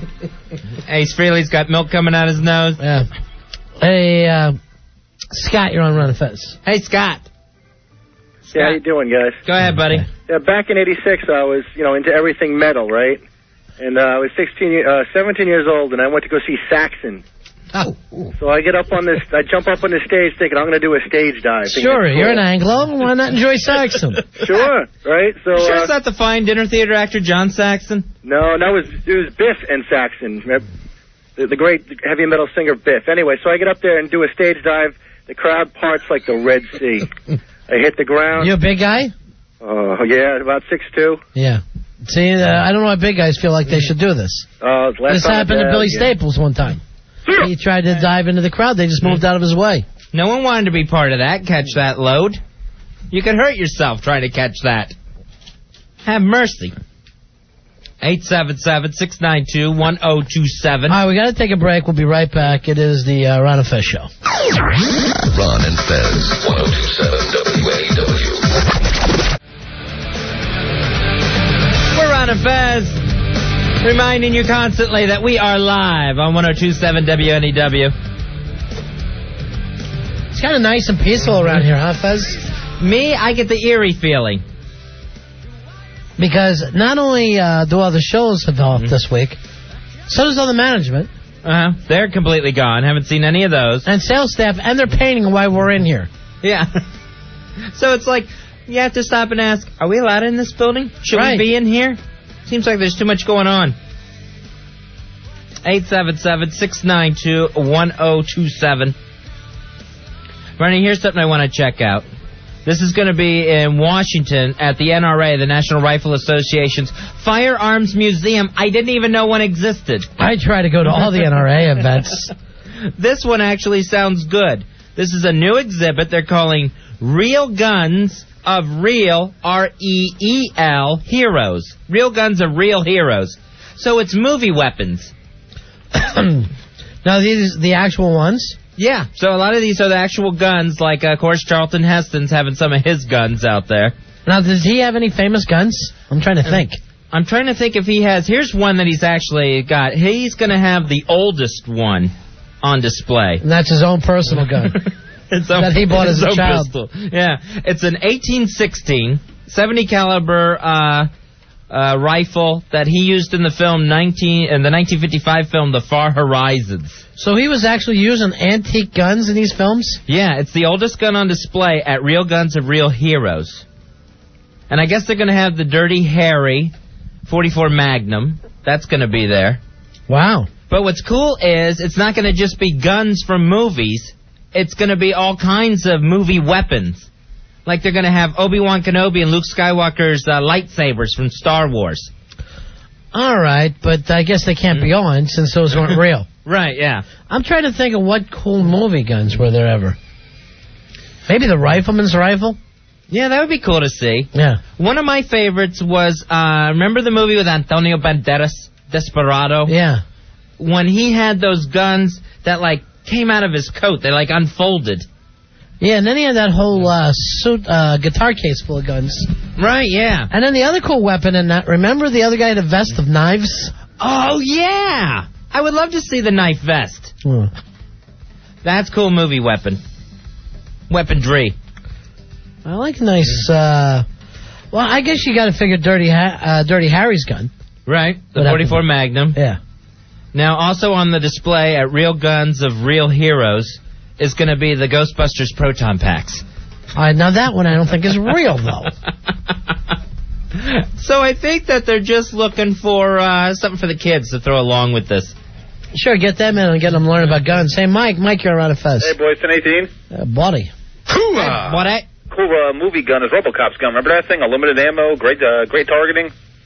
RoboCop's gun. I thought that was part of his hand. Yeah, didn't it come out of like his wrist or his forearm or something? It came out his thigh. Now, Terminator had a great sawed-off shotgun. Oh, that was nice. That was cool. And he was always making his own weapons. Right. He couldn't carry anything back to the past. Right. He had to come naked. Yeah, so every time he got here, he had to get a new shotgun, saw off the end. Now, in RoboCop 2, that little kid had a boombox that turned into a machine gun. That was kind of cool. I gotta tell you the truth, I never was a RoboCop fan. I've had him on before. I never can stay focused on that. Terminator, I'll watch like they were giving away money on it. Terminator's the best. Tommy, you're on Run of Fez. Hey, Tommy. The gun at the end of Scarface. That freaking gun was the biggest gun I ever seen in my life. Yeah, that was a classic one. Say hello to my little friend. All right, see it. Now, when you think about the NRA who is trying to say guns are safe and they're our friends, they're just showing all these dangerous guns from the hands of criminals. Exactly. And if you counted up movie deaths, how many people are dead at the hands of these movie guns? All right, here's some of the stuff from the instant feedback. Jesse the Body Ventura's gun in Predator. That's my favorite, that Gatling gun. The Joker's gun in Batman. That had the real long barrel, remember? Right, yeah. Steve says James Bond's golden gun. Okay. That was a biggie. Let's see, the laser guns from Alien. Those were the prototypes of the ping, ping, ping, where whatever these lasers would just knock off steel. Remember? Oh, ping, right. Ping, ping, ping. Matt, you're on Run of Fez. Hey, Matt. What about a movie gun? Yeah. The one from Taxi Driver that was connected to this drawer slide that shot out. Oh, yeah, he made that himself also. That was a good one. Yeah, that he just took a drawer slide, taped it to his arm, and somehow it worked out okay for him. I tried to build one of those myself. And how'd it work for you? It didn't work. Yeah, because eventually you have to be able to use your elbow. Yeah. All right, thanks. I just like the gun that Michael hid in the toilet in The Godfather. That's a cold weapon right there. It's taped on the barrel. It's going to be louder. Just make sure you drop it when you're done. Here's Dan. Dan, you're on Run Fez. Hey, Dan. Go ahead, Dan. Hello? Yeah. Yeah, buddy. You guys still there? Good. Hey, how about, I got two of them. How about James Bond's machine guns in his Aston Martin? Okay. And the other one is the gun that killed Brandon Lee in The Crow. Remember the gun that killed him? And is it going to be loaded? He says no, but he gets silly that way. It wasn't supposed to be that day.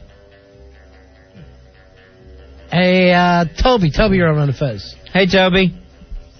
How about the one when Get Smart has a guy in front of him, one to his left, one to his right. He has the 3-barrel gun that takes them all out. I forget the Get Smart gun. All right, here's Bill. Bill, you're on Run Fez. Missed it by that much. Hey, Bill. Hey, best movie gun of all time was Joe Piscopo and Johnny Dangerously with the .88 Magnum. It shoots through schools. Just I don't. Nobody funnier than Joe Piscopo. He's a treasure. Coming in live, it's Joe Piscopo Sports. Jason, you're on Run Fez. Jason. Hey, guys, how you doing? Good. Listen, two things. One of them is the stupidity one. I mean, if you go with the match with James Carrey where when he pulls out all the guns, it's like the giant arsenal. Right. Sure. But do you guys remember, I don't know if you guys saw it was in the early 80s, Escape from New York with Kurt Russell? With Snake Plissken. Yeah, exactly. Hey, Snake, I thought you were dead. He had that, I don't know what kind of machine guns, but they had that big long silencer on it and everything, so all he did was just fire it up. He was a badass in that movie. All right, thanks a lot. No problem. Thanks, Jason. Here is Jason, another Jason, on line 7. Jason, how you doing, buddy? Hey, other Jason. 24-23 here. I got two guns. First, the gun from Army of Darkness, his boomstick. His boomstick. That's my boomstick. And then for the obscure one, you remember that show about the time traveling with that guy, John Eric Hexum? The blank gun he was using, he put up to the side of his head and killed himself, showing off to his friends. Yeah, but that wasn't Time Tunnel. I think he was in Alias Smith and Jones. Yeah, I don't remember what it was called, but all I remember is he was sitting there showing off, and all of a sudden, boom! I think that was in the TV show Alias Smith and Jones. I'm not sure, but he goes, he's got one of the blank guns. So to his friends, he goes, "Hey, look!" Puts up to his head. But those things expel all kinds of right, yeah, and there's power out the end. Yeah, and there's a kick anyway. Right, so it blows his little brain out. Oh, thanks. Concussion yourself. Hey, Rob, you're on the Fez. Hello, Rob. Rob. Ron and Fez, what's up? Yeah. My favorite movie gun is Indiana Jones's whip. Coolest weapon in movies, man. Now, that could actually be in there, because they're just basically going with weapons, I think. If they're putting in lightsabers. What sword? I think the whip could go in there. What would be the most famous sword to you? Zorro's sword? Oh, Zorro's sword's good. Yeah. What about, like, Braveheart's sword? Did he always use the same sword all the time? William Wallace's sword. Yeah. Or Conan the Barbarian. Oh. That's all good stuff. Hey, Ron, you're on Ron and Fez. Hey, Ron. That gun from Jaws. Smile, you son of a bitch. Smile, you son of a bitch. Thanks. 877-692-1027. Talking about the NRA at their firearms museum in Washington. Real guns from real heroes. All kinds of movie weaponry on display. But most of the time, it sounds like we're bringing up villains' guns. Villains always had cooler guns. They had the weapons. Now, all right, there was a movie with Steve McQueen where he's a bounty hunter. Right. It was called The Hunter. Now, didn't it shoot like some sort of, it looked like a sawed-off shotgun. Very good. It was a rubber bullet. Is that what it was? I thought it was like some sort of beanbag or something. Yeah, but that's what those rubber bullets are, about the same size, but you're right, it might have been like a beanbag. Was that called The Hunter? He was a bounty hunter, right. It was almost at the end of his career. Yeah. He was a little out of shape. Mm-hmm. Damn, I haven't seen that movie in a long time. And I remember the real big guy, Steve McQueen's laying down, he's beat up, and he gets that gun and shoots it in that big fat guy's gut. Right, to knock the wind out of him. Yeah, and he just goes flying back. That thing was cool. Damn, I haven't seen that movie in forever. And you could see it hit the guy in his stomach. What the hell? I guess that was like a beanbag, but do they even make them? Is that a real situation? That sounds custom. Custom job there. I'm just going to go ahead with beanbag gun for now, in case anyone asks. Hey, Jay, you're on Ron and Fez. Hey, Jay. Hey, guys, how you doing? Card holder 10925. You guys, the greatest sword ever, man, was a six-fingered, the sword for the six-fingered man. Megamato is the guy who killed his father. And Princess Bride? Yeah. You're going to bring up Princess Bride when guys are sitting around talking about gun movies. You're going to bring up a chick fairy tale. Well, yeah, I thought, because the guys are fighting with the sword. I got to go then. I feel bad. Bye, Jay. Think about your calls, people. I'm going to tell you this. We have the funniest callers in history. And I'll miss them the most. They go with the bit. Now, also, some of our instant feedbackers couldn't be dumber, Fezzy. Here's one from Rick.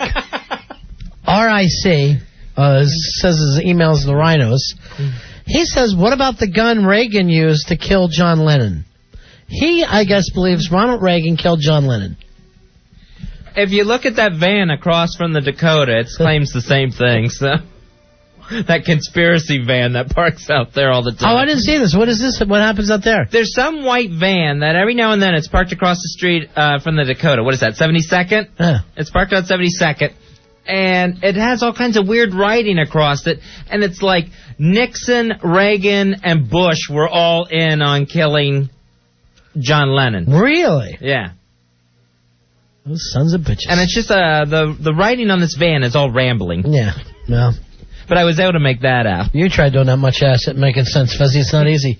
Hey, Paul, you're on a Fez. Hey, what about the Frisbee Death Identity disc that they had on Tron? Oh, those things were great, but those were just light. You can't really have them. All right. Much better than a lightsaber, though. At least you could throw it and get... Oh, I don't know. A lightsaber, at least you could go look at the handle in the museum. The lightsaber, of course, you have to be highly skilled to use. Yeah, but they had to keep them on their back. They'd have... What they drank on. Here, all right, ready? Here comes the Tron disc. Ready? What a great movie. That's out right now on DVD. Why don't I have one of those, Roy? Why is my face pressed against the Blockbuster window? I'll get one for you right away. Please. You're getting that? You're getting all the other stuff? Hey, we got Harry Knowles on, I think, Thursday night. That's from AinitCoolNews.com. He claims to have seen the new Star Wars, Fezzy, and says that it's fabulous. He loved it, according to his little review on the website, the fact that he got to sit in a hotel room and watch a copy of this thing. So I'm ready to watch a good Star Wars after the last debacle. Now, I went back. I get so excited from reading it. Went back and watched the last Star Wars. There's so many beautiful things in that movie. It was just a bad story. But the effects were out of this world. The pod race, my favorite effect was just all those rows and rows of robots that they were able to put together. That was great, and just that the Queen's planet, how beautiful that planet was, and how serene that was. And I mean, when you're watching that stuff, you're thinking, yeah, that's a real place.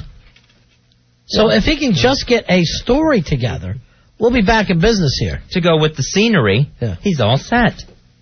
Hey, Larry, you're on Run of Fez. Hey, Larry. Hey, what's going on? Now, Pulp Fiction. No one's mentioned Pulp Fiction here. For a reason. No, go ahead. For a reason. No, go ahead. Come on. Now, the machine gun, Bruce Willis blows away. That was actually a great gun. That was a great-looking gun. The Pop-Tart pops up, and he blows him away as he... Come on. Larry, I think there's actually going to be Pulp Fiction guns in this museum display. But again, what the NRA is playing in the hands of people who say that guns and movies create all this violence. Right, it's the gangsters' guns you're going to have to put on display. Right. These aren't the guns of heroes. He shot an unarmed man coming off the toilet. Yeah, but just a classic scene. Come on. I'm not saying that. You're missing my point, Larry. I'm agreeing with you. Great gun, cool scene. But the NRA is trying to keep guns legal and in the hands of children. And they're not going to be able to pull it off with this. And the people that have come on, the guy comes in to kill him, and then he gets him instead. It's a great scene. It's a great gun. They're not debating movies with the NRA. God. It's a great scene. It's a great gun. It's a great country. It really is. That's just fabulous. That's excellent. Now, what's the youngest you think a person should be able to use a gun? Oh, let's see. And I'm going to sound crazy here, but I say no younger than 4. And I know a lot of kids before that want to get guns. Well, what is it now, 10? 10 to go out with any gun, or just a hunting gun, or what? I don't know how it works, but no, I'm sure you can't have a pistol, but you can have a rifle at 10, right? Mm-hmm. That makes sense, because you see kids going hunting all the time. But do you think that's correct? Do you think that's the right age, or is that a little too young, a little too old? Well, you know, the situation is they always say that if these kids had gun training from the time they were little... Then they'd never miss. Yeah. Then none of these shootings would happen. They'd have the proper respect for guns. But it's kids that are shooting these things. And that Paducah, Kentucky case. Right. Those kids went hunting all the time. The kids in Alabama that shot up the school, they went hunting all the time. They knew how to do it. Well, they didn't miss. Well, a lot of these kids that don't have gun training are going to go into the schools and miss all over the place. And just really tear up the fixtures. And hit a lot of innocent people.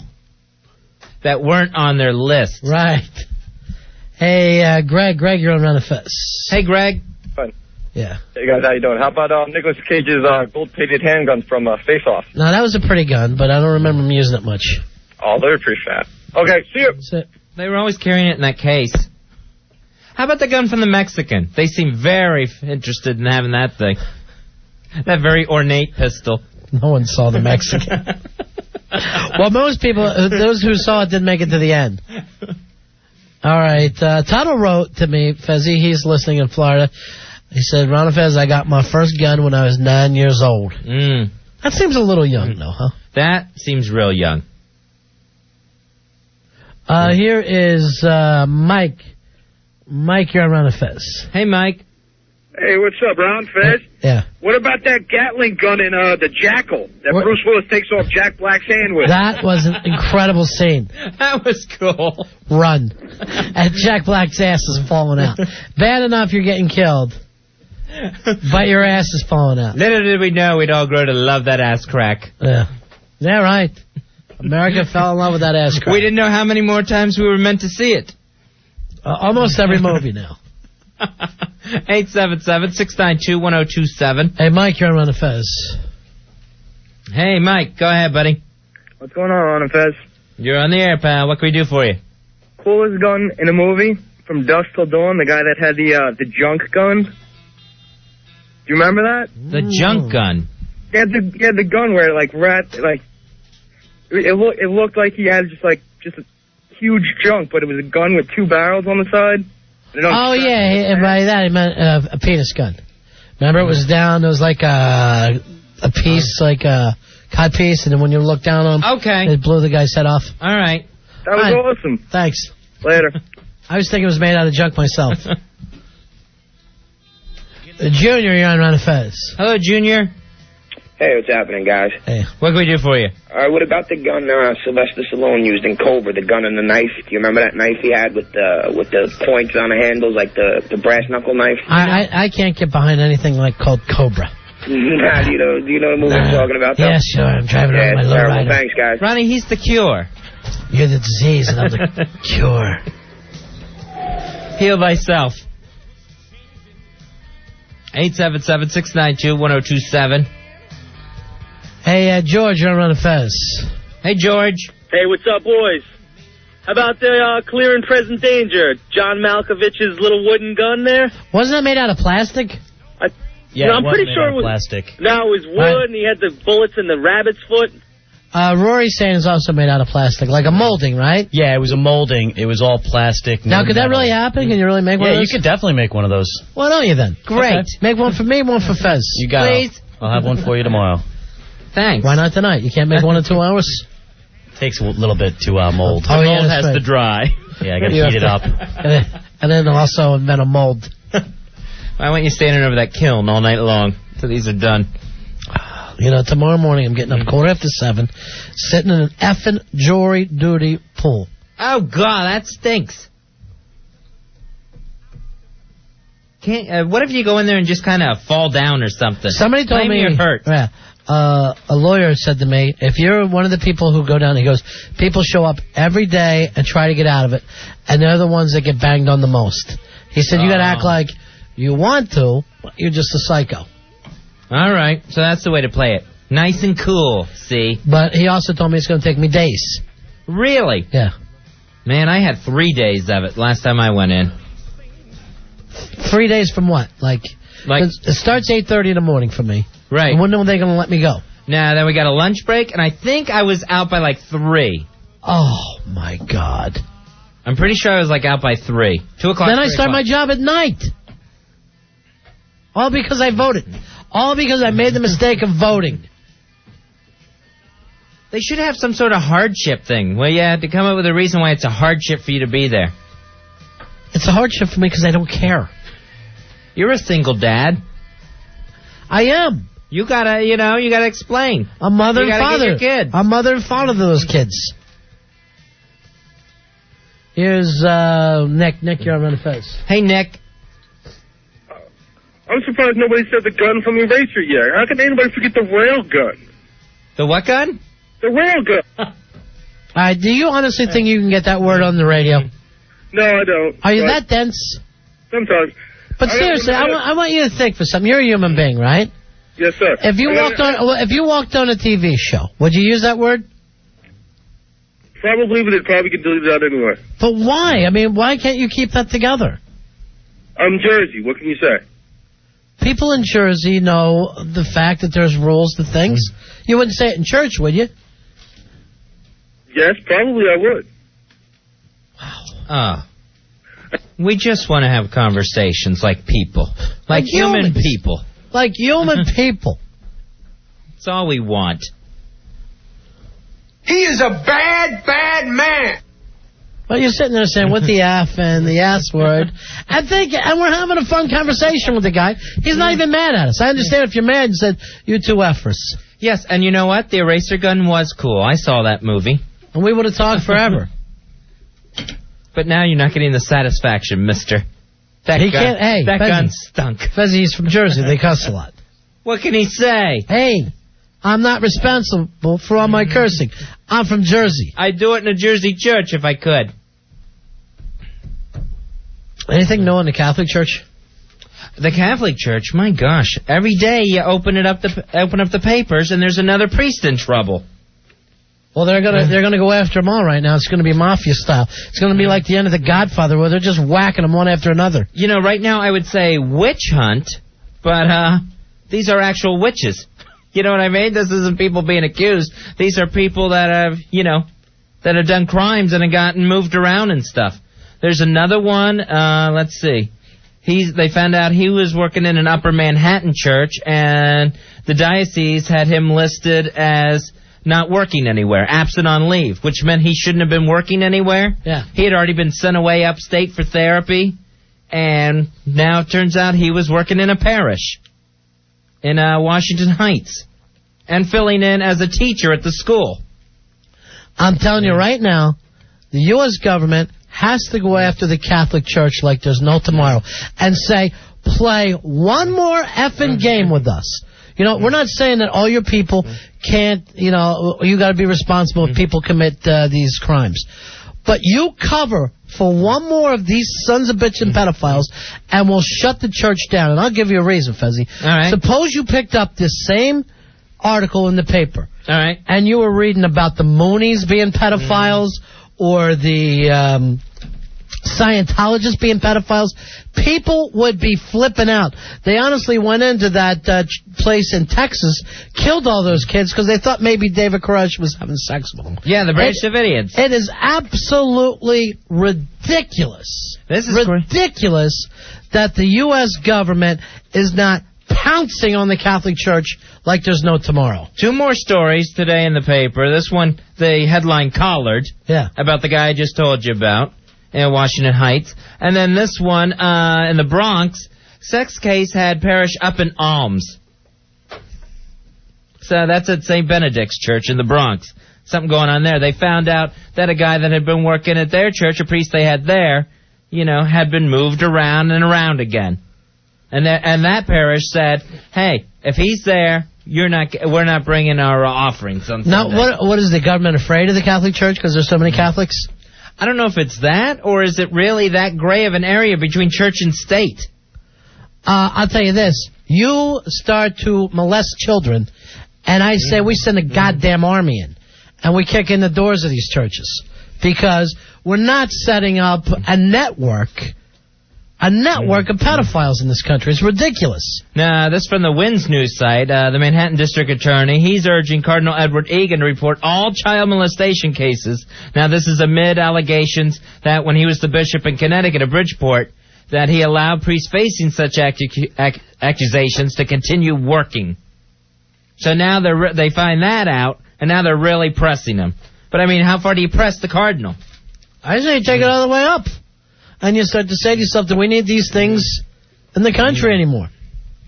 877-692-1027. Hey, Bill. Bill, you're on the Ron and Fez show. Hey, Bill. Yeah, how you doing, Ron and Fez? First-time caller? Yeah, buddy. How you doing?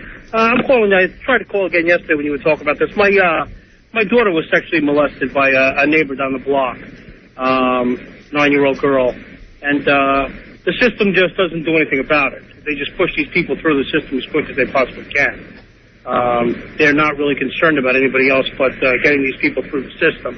And covered up in the churches, they talk about in the churches of letting priests get married is not going to make a difference. I mean, you're not going to take out these pedophiles that, continually run the streets and the schools. It's a big problem. Well, no, it'll be a difference. I say that you're going to get a different type of person coming into the church. You know what I'm saying? It's not like, okay, we have these pedophiles in the church now, so that's exactly what's happening. But the thing of it is you have them. The thing of it is you're not taking them. The person that wants to, they were talking about, letting priests get married and that would solve the situation. It doesn't solve the situation because you're not getting to the person that really, has that, it's an open field for the other kind of person. It's not the person that wants to get married that's going to be the pedophile. Right, but that's what I'm saying. I'm saying the reasoning now is people that want to be with women can't be a priest. Or, for whatever reason, we're not letting the nuns run these churches. When we're not hearing any bad stuff about the nuns. All right, thank you very much, my friend. I'm sorry that happened to you and your family. Thank you, pal. Thanks for the call, Bill. Tom. Tom, you're on Ron and Fez. Hi, Tom. Hey, guys. Just want to make a point. How is it that if they have sex with a woman, they get kicked out of the church, but they have sex with little boys, they get transferred? What's up with that? It seems like this thing runs a lot higher than anybody is comfortable saying. It seems like it's a lot more organized than anybody is comfortable saying. Talk about a wall of silence. They are the richest company in the world. Well, you know, that's what you got to do with them in the effing pocketbook. That's it. Yeah. All right, thanks. guys. Rock on. Now, this latest case that was in the paper today about the priest at St. Elizabeth's Church in Washington Heights, that priest has been accused of raping a 17-year-old when the guy was 17. He's obviously much older now. This went back a few years. Now, that guy says he tried to negotiate with the church and even went to the therapist and psychiatrist that the archdiocese offered. He wanted to stay in their system, thinking that was the only way he could get the church to listen. So that in this case, the church was offering their own therapy to the victim. Hey, Sal, you're on Ron and Fez. Hey, Sal. Yeah, how's it going? I mean, the system is really not helping out any. You got priests. There is no system. I have a relative who was molested out in Long Island, 15 years old. The priest was molesting him for over a year. They just sentenced him 2 weeks ago. They gave him 6 months and 5 years probation. After that, he's going to get out and go on trial for another count. He's going to give him another 6 months. It's really not helping. All right, thanks a lot, my friend. We'll take a break. We'll be right back. You listen to the Ron and Fez Show. Ron and Fez, 102.7 WNEW. We're Ron and Fez, 877-692-1027. Talking about the situation with the Manhattan District Attorney asking the Archdiocese, let's start turning over priests that have been accused of molestation. I don't think he's asking for too much. I don't think that's too much to ask. He's not saying, give me the name of every priest and every nun so I can go after him. He's saying if you molest, you're in trouble. So we can start breaking kneecaps. This coming off of accusations that Cardinal Egan helped cover up molestation charges when he was the bishop of Bridgeport, Connecticut. And every day, there's another priest in the paper. Look, these stories aren't even related, Ronnie. Right. And they're just more and more of them every day. That's because they've been hidden for many, many years.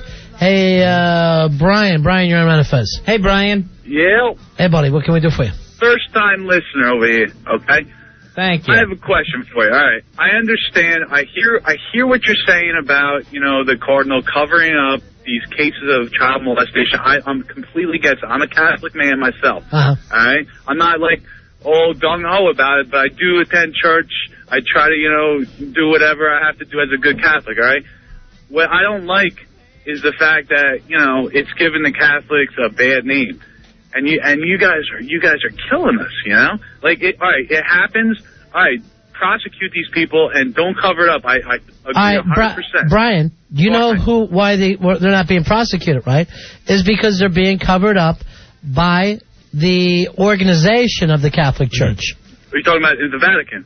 I don't know how far it goes, but the organization itself that is changing them from place to place without taking them out of the situation where they're working with children or alerting the authorities. Okay. What would you do in this case, Brian, if you knew that you had a nest of pedophiles?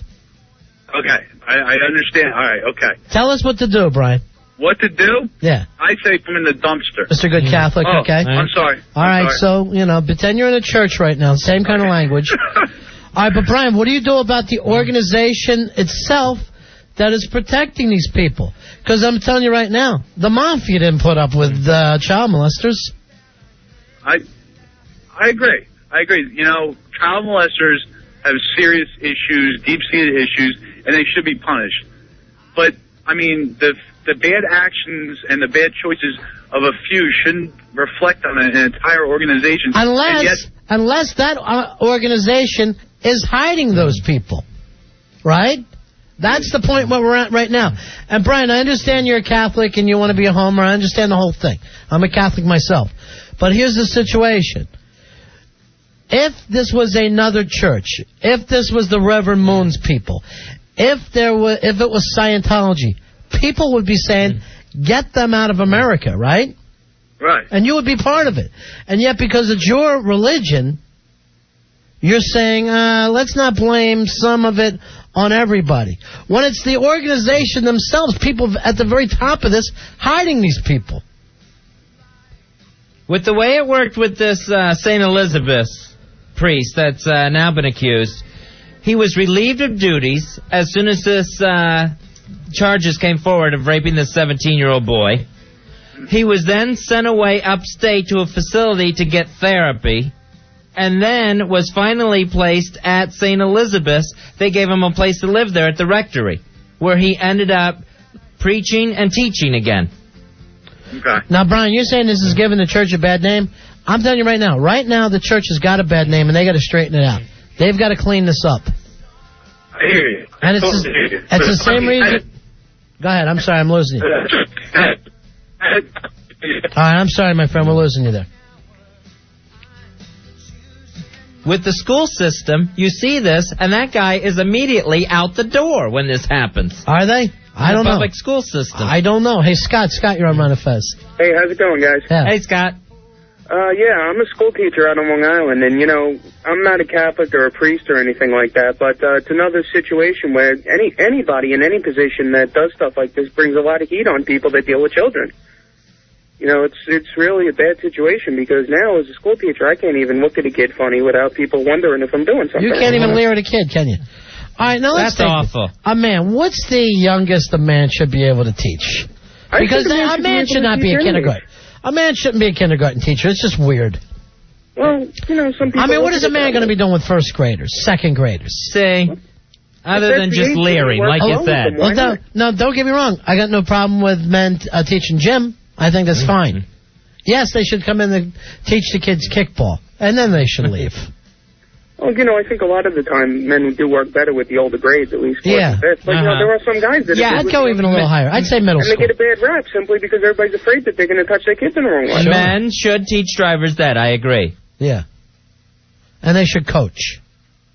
And that's it. That's pretty much the limit. And, of course, the science classes, because women don't know science. True. So you're basically looking at your physics teachers. Chemistry. I'll say biology. Okay. Then you're going to have driver's ed. Sure. Gym, shop class. Oh, yeah, shop class, auto body, right? Yeah. Any of those. And Dean of Boys. I don't even know what that means, Dean of Boys. All right, Scott. Okay, thanks, and guys. principal. No, it's it. Oh, principal, sure. A woman can't do that. Here is Bill. Bill, you're on Ron and Fez. Hey, Bill. Hey, guys. Yeah. I used to coach Little League. Nice. And what that teacher was talking about is right. It's so hard to have that line. I'll give you my rule. Yeah. The kid does good. You want to give him a little hug, but if it's not your son, right? What do I mean, we're talking about kids that are 5 or 6 years old. Where do you go from trying to be like maybe a little parent figure or a good coach that gives the kid a little consideration with a hug? Now I never hug a kid whatsoever, and I got my own kids. Contain yourself, all right, man. But here's my rule of thumb with Little League coaching. Ew. A Little League coach should have a son on the team and should be forced to coach. They should be going, come on, you guys, you don't care about your own children, and you should go, finally, okay, yes, I'll coach then. But if you don't have any kids, and you just love working with them, it's a little strange. I say, we're going to red tag that son of a bitch. So that same coach who has a kid on the team and has been forced into it should, from time to time, just say in front of the team, hey, listen, I got better things to do if you don't want to learn. Right. I don't want to be here any more than you do. Right. Just to emphasize that point of being forced into coaching. And also, we should say, I'm not even sure of all the rules. Right, but you don't understand. I don't want to be here. That's why, because when a kid gets hurt, the parents aren't there. You want to comfort him, put your arm around him, but you got to be careful that nobody's looking at you saying, oh, my God, he's touching that kid. Can I tell you something? You're an animal. I don't even want to comfort my own kids. That's women's work. Each team if anything, I give him a beer. Give that kid a beer if he's so hurt. That's why there should be team mothers, or at least a team nurse. I agree with the whole team mothers things, because the man is not going to remember which child is responsible for snack night. Oh, that's true. Yeah. Right, so that's what mom is for. Yeah. So let the mom come out and hug. Yeah, if they need consoling so much. It's sports. It's a guy bonding thing. Yeah. Yeah, but you don't hug. I've never played a sport where we hug.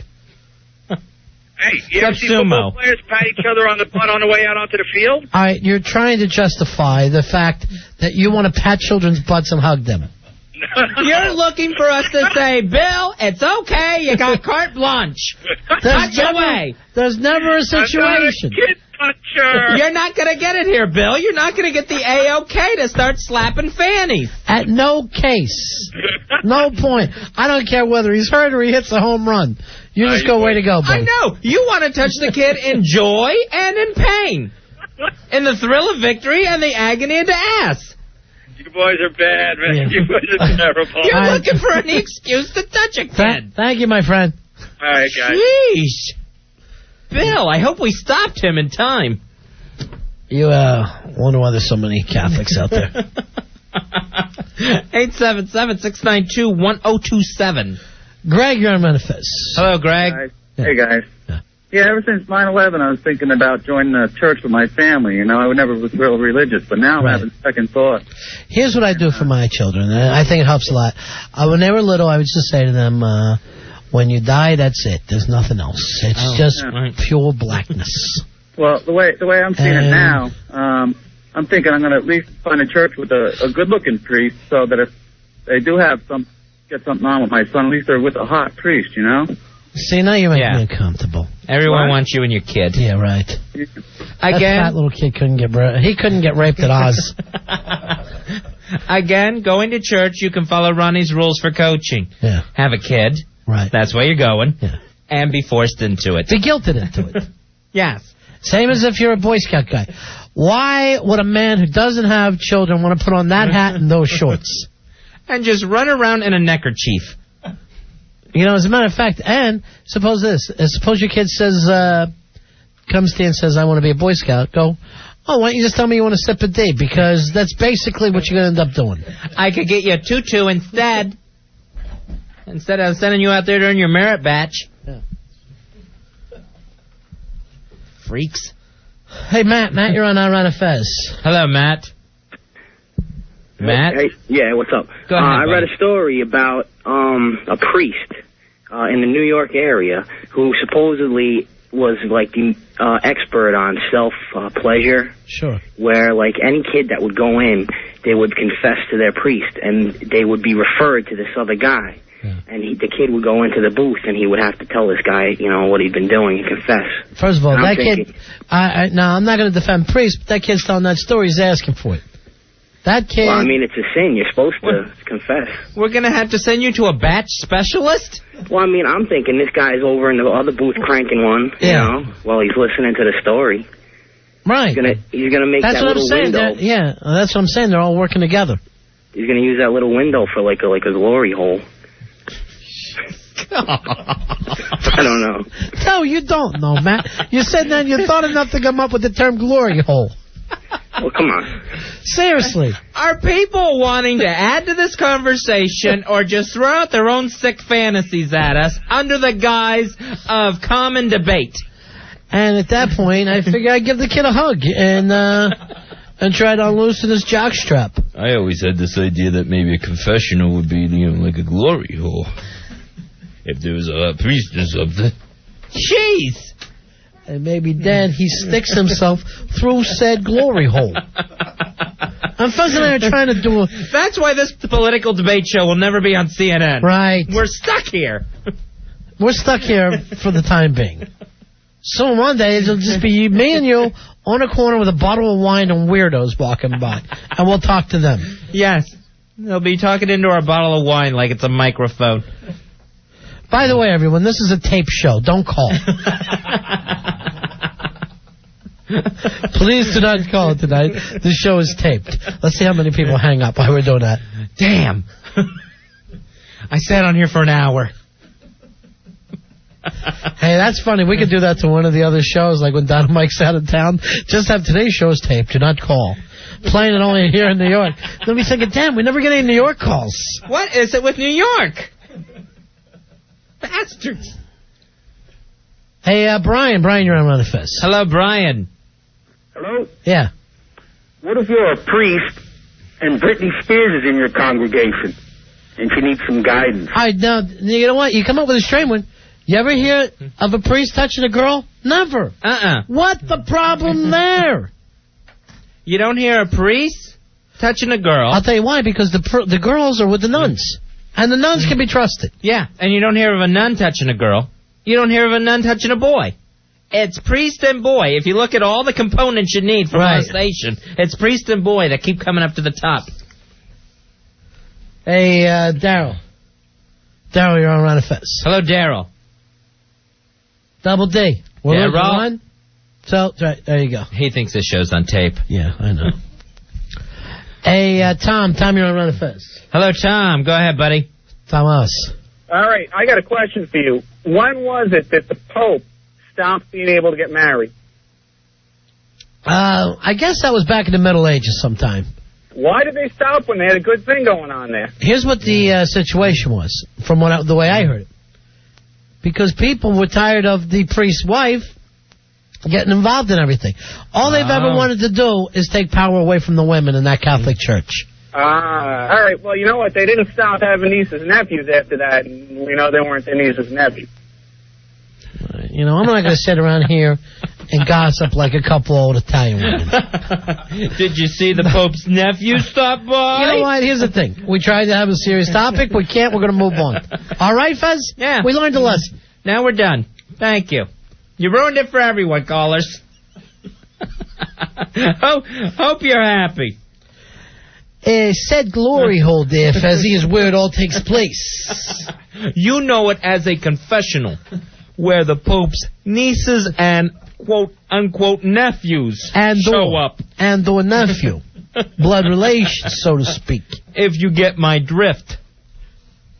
Lord have mercy. Christ have mercy. And also with you. Ronnie, we'll just switch gears here. Good. All right, Oscars coming up this weekend. Ronnie, now this is something Paul O should talk about someday. Oscars. He never does. He never even talks about what's an Oscar contender. No. Nothing. Ronnie, we've already had a couple on the nominees list that are basically thrown in the towel. Is it to cast the virus? The fact that they know they're not going to win, so they're already doing the, I'm just glad to be nominated speech, so it doesn't look so heartbreaking when they actually don't win this Sunday at the Academy Awards. Will Smith, Ronnie, he's already pulling this card. Mr. Ego. Now, is he up for Fresh Prince? No, he's actually up for Ali, Ronnie. Now, is DJ Jazzy Jeff up for anything at all, or it's all just Fresh Prince? Not even original score. If I was one of the guys up there reading off the nominee list, I would call him Big Willie. For the Willennium. Fresh Prince for Ali. So he says he's just happy to be at the big dance. By that I thought he meant the NCAA tournament. But no, it's the Oscars. He says if this was a rap category at the Grammys, I'd feel like I had a much better shot. I don't care who wins. I'm just completely honored to be in the company in this category. And basically saying that a win for Denzel is also a win for him. So this is a movie I thought I was going to see.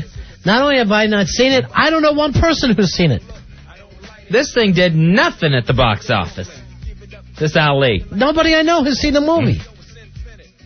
Now, Ethan Hawke, nominated for Best Supporting Actor. Already throwing in the towel with his I don't care about the Oscars speech. He says he could care less if he wins or not. What's the big deal? I'm very happy that I was nominated, but an Oscar is not what this profession is all about. No, not for you. He knows he doesn't stand a chance in this category. I think he's going to get it because they snubbed him in Reality Bites. All right, is this a song from that? Yeah, this is from Reality Bites. This is of Ethan Hawke kicking some ass. His salute to grunge in '92, Seattle. Oh, no, they were in Houston for some reason. Now, if this was nominated for Best Song, Randy Newman would finally have a shot. He'd still find a way to lose. Ethan Hawke says, what's the big deal? I'm very happy that I'm nominated, blah, blah, blah. I love being a dad. That's more important than Oscars. What a bunch of malarkey! Well, if you'll check with Tom Hanks, you can get both. You can have children and Oscars. I'm sorry, if we give you this Oscar, we're going to take one of your daughters away. You know, they know they're not going to win, so immediately they start this crybaby stuff. I don't care. That's the kid who's losing the baseball game and quits. Now, what exactly is the Ethan Hawke nominated for? He's nominated for Training Day. Did you see it? No, Does anybody you know seen Training Day? Nope. And yet there it is. Sitting there at the end of the year. It's there, and also that's what Denzel's nominated for. And this Will Smith, he's such a crybaby. I don't understand why that guy is so popular. I don't get the attraction of Will Smith. Well, he's kind of charming, don't you think? He's kind of a big smile guy. I guess, yeah, he's friendly, but I've never seen the appeal of him. What about that I Could Beat Mike Tyson song? No, it did nothing for me whatsoever. I'll say the same about Ethan Hawke. Why does he get it, not somebody else? Right. Why does he even get a show, a movie, and not anybody else? That guy, I don't understand, because Ethan Hawke, he's from that category I have, Ronnie, of people who think smoking is acting. If he needs to act in a movie, you know what he does?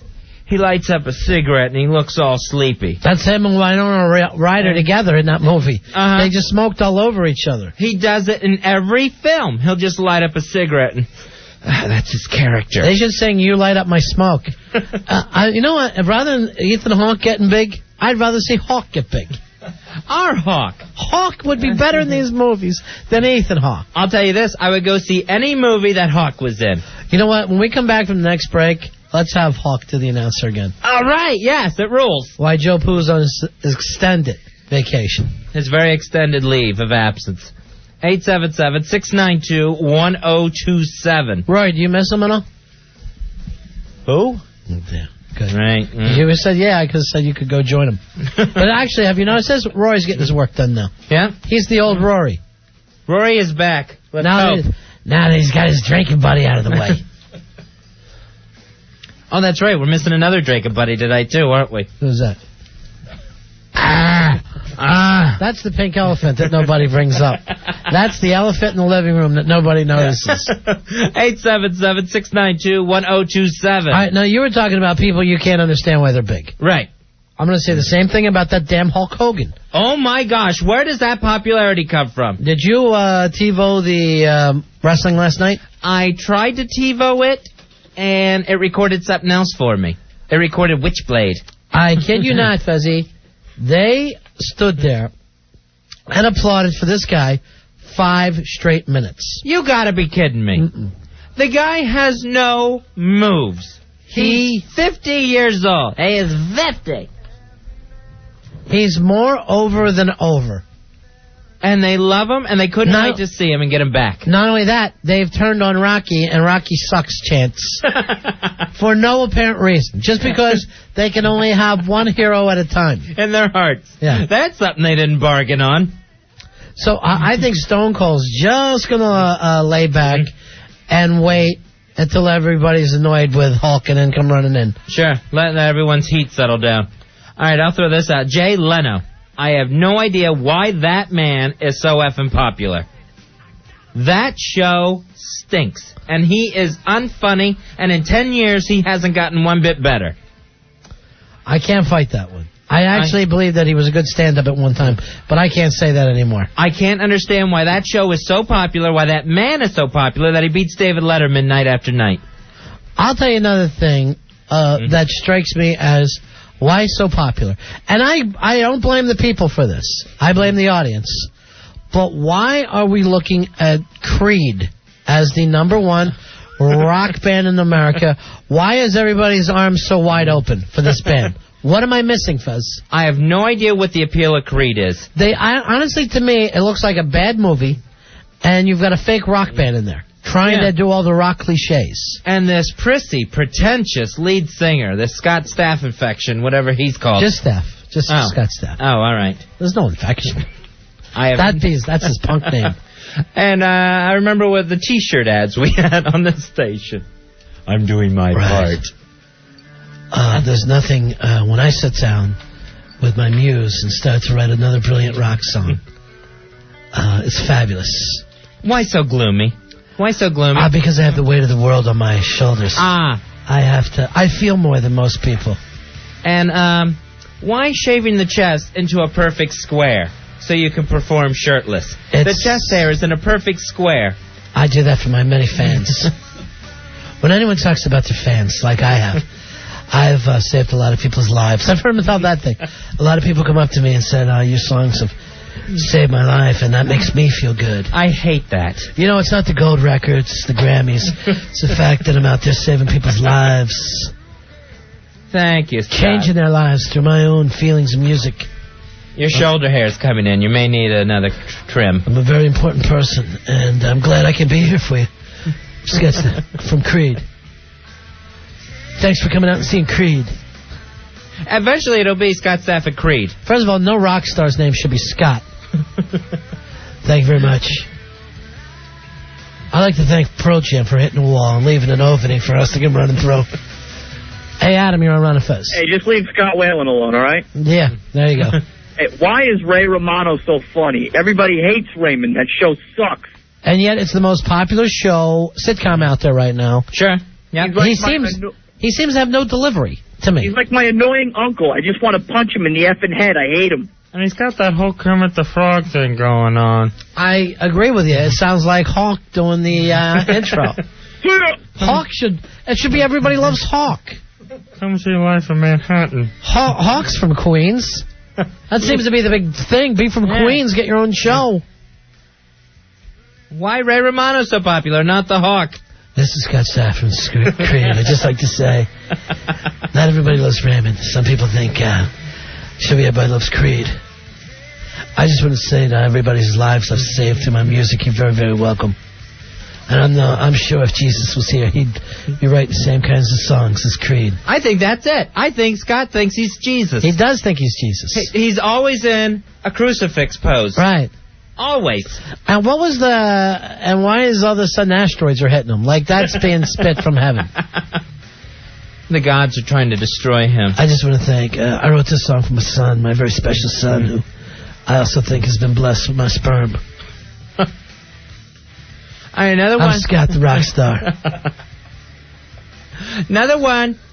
I'm in on the bandwagon, but I don't understand the popularity. Regis. Oh, I love him. People love Regis. I adore Regis. What's the appeal? I just want to hug him. I just want to hug that little man. I think he's like a kid who says, please love me. I enjoy his zeal for life, his lust for life. Right. I'll bring up another one for you. 877, by the way, if you want to call in and join in this. Why are they so popular? Thing 692-1027. A lot of actors out there. Do you really think that Tom Cruise should stand heads and shoulder above everybody else? It's very, very white bread. I don't get the Tom Cruise popularity one bit. And here's the thing. It's not just with fans, movie fans. He's adored inside the industry. They all go gaga over him. Every director wants to work with him.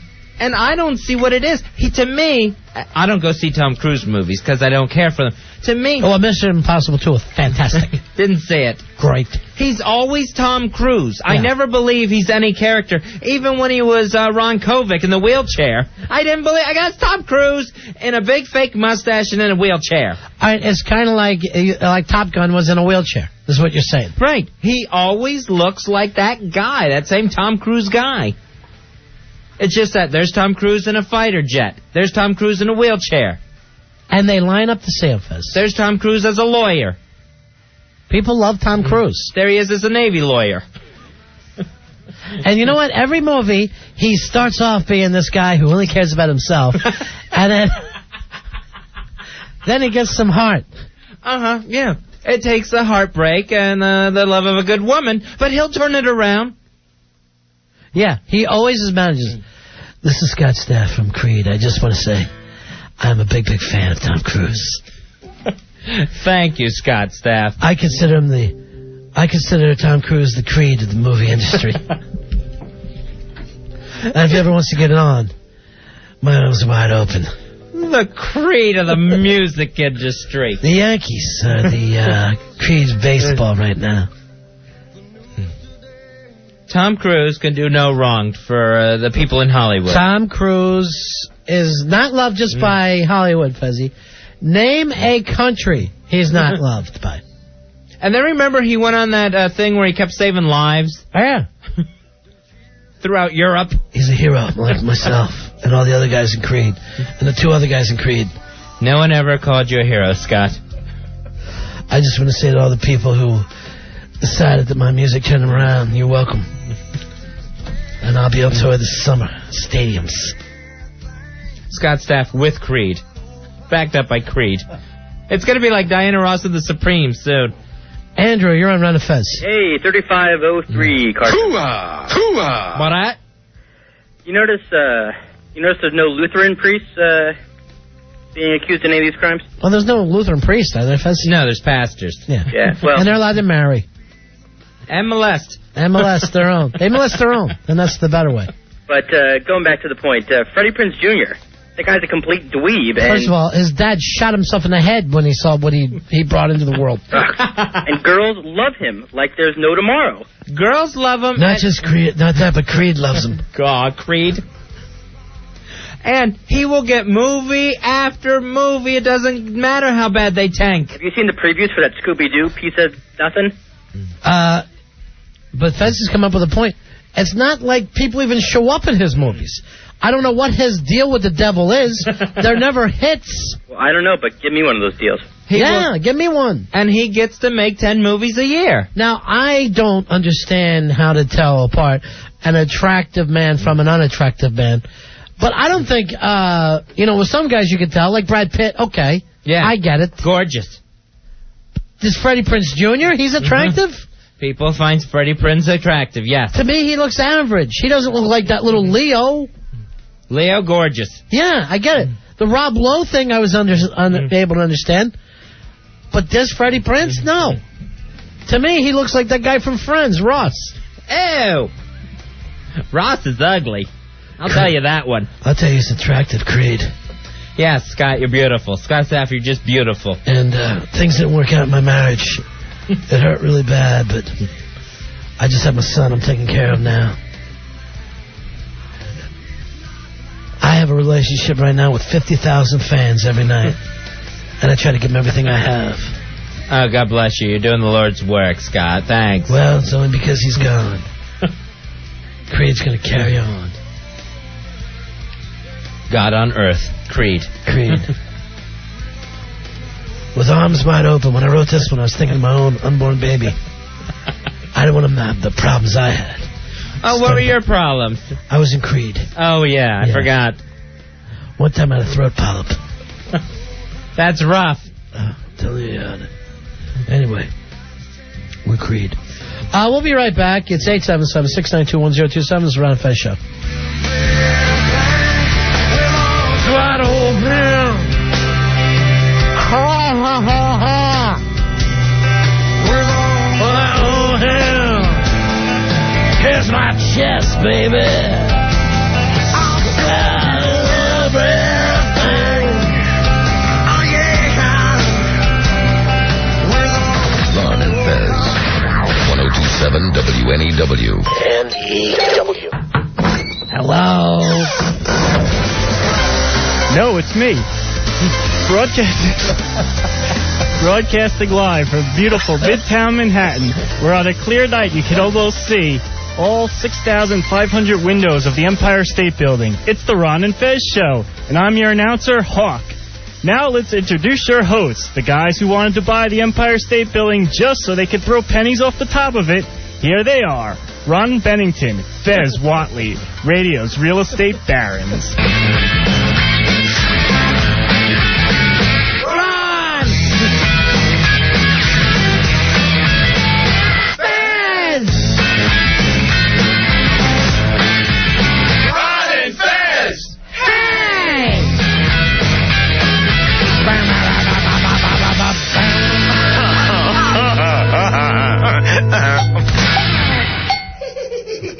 Everybody come see the greatest show.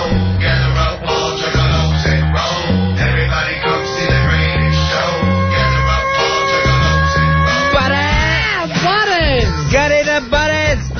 take that. It's 7 o'clock in the East. No, it's not. It's 9:49. It's, but in the West, it's 6:49. Weird. The Hawk taking over as the announcer, and I think doing a bang-up job. Nice. You know what, Hawk? That is what Ronnie and I have always wanted, that announcer to be more than just at the beginning of the show. Right. To be an integrated part in the entire program. That's what we've always wanted out of the announcer, and you are the guy that finally gave it to us. No problem. I Now, liked it. while Joe Palu's on his extended vacation, he wants to walk around for a while like Kung Fu did. Oh, okay. And help people with their problems. Nice. Just going town to town. Yeah. Getting the hell beat out of them.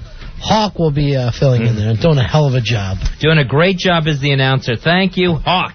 You should probably laugh a little less during the announcement, though. And if, for tomorrow and the rest of the extended vacation, if you want that part where it says hello on the tape, if you just want to make your Hawk screech, that would be fine. Hawk fact. Hawk fact. I like that. All right. I like we start the show with a screech. I wish we had screech. And this time, not the brakes. Screech into the brakes. What an effed up show we have. Screech from Saved by the Bell. For some reason, my TiVo decided to just record Saved by the Bell for me today. Call me. I'll come down and watch it with you.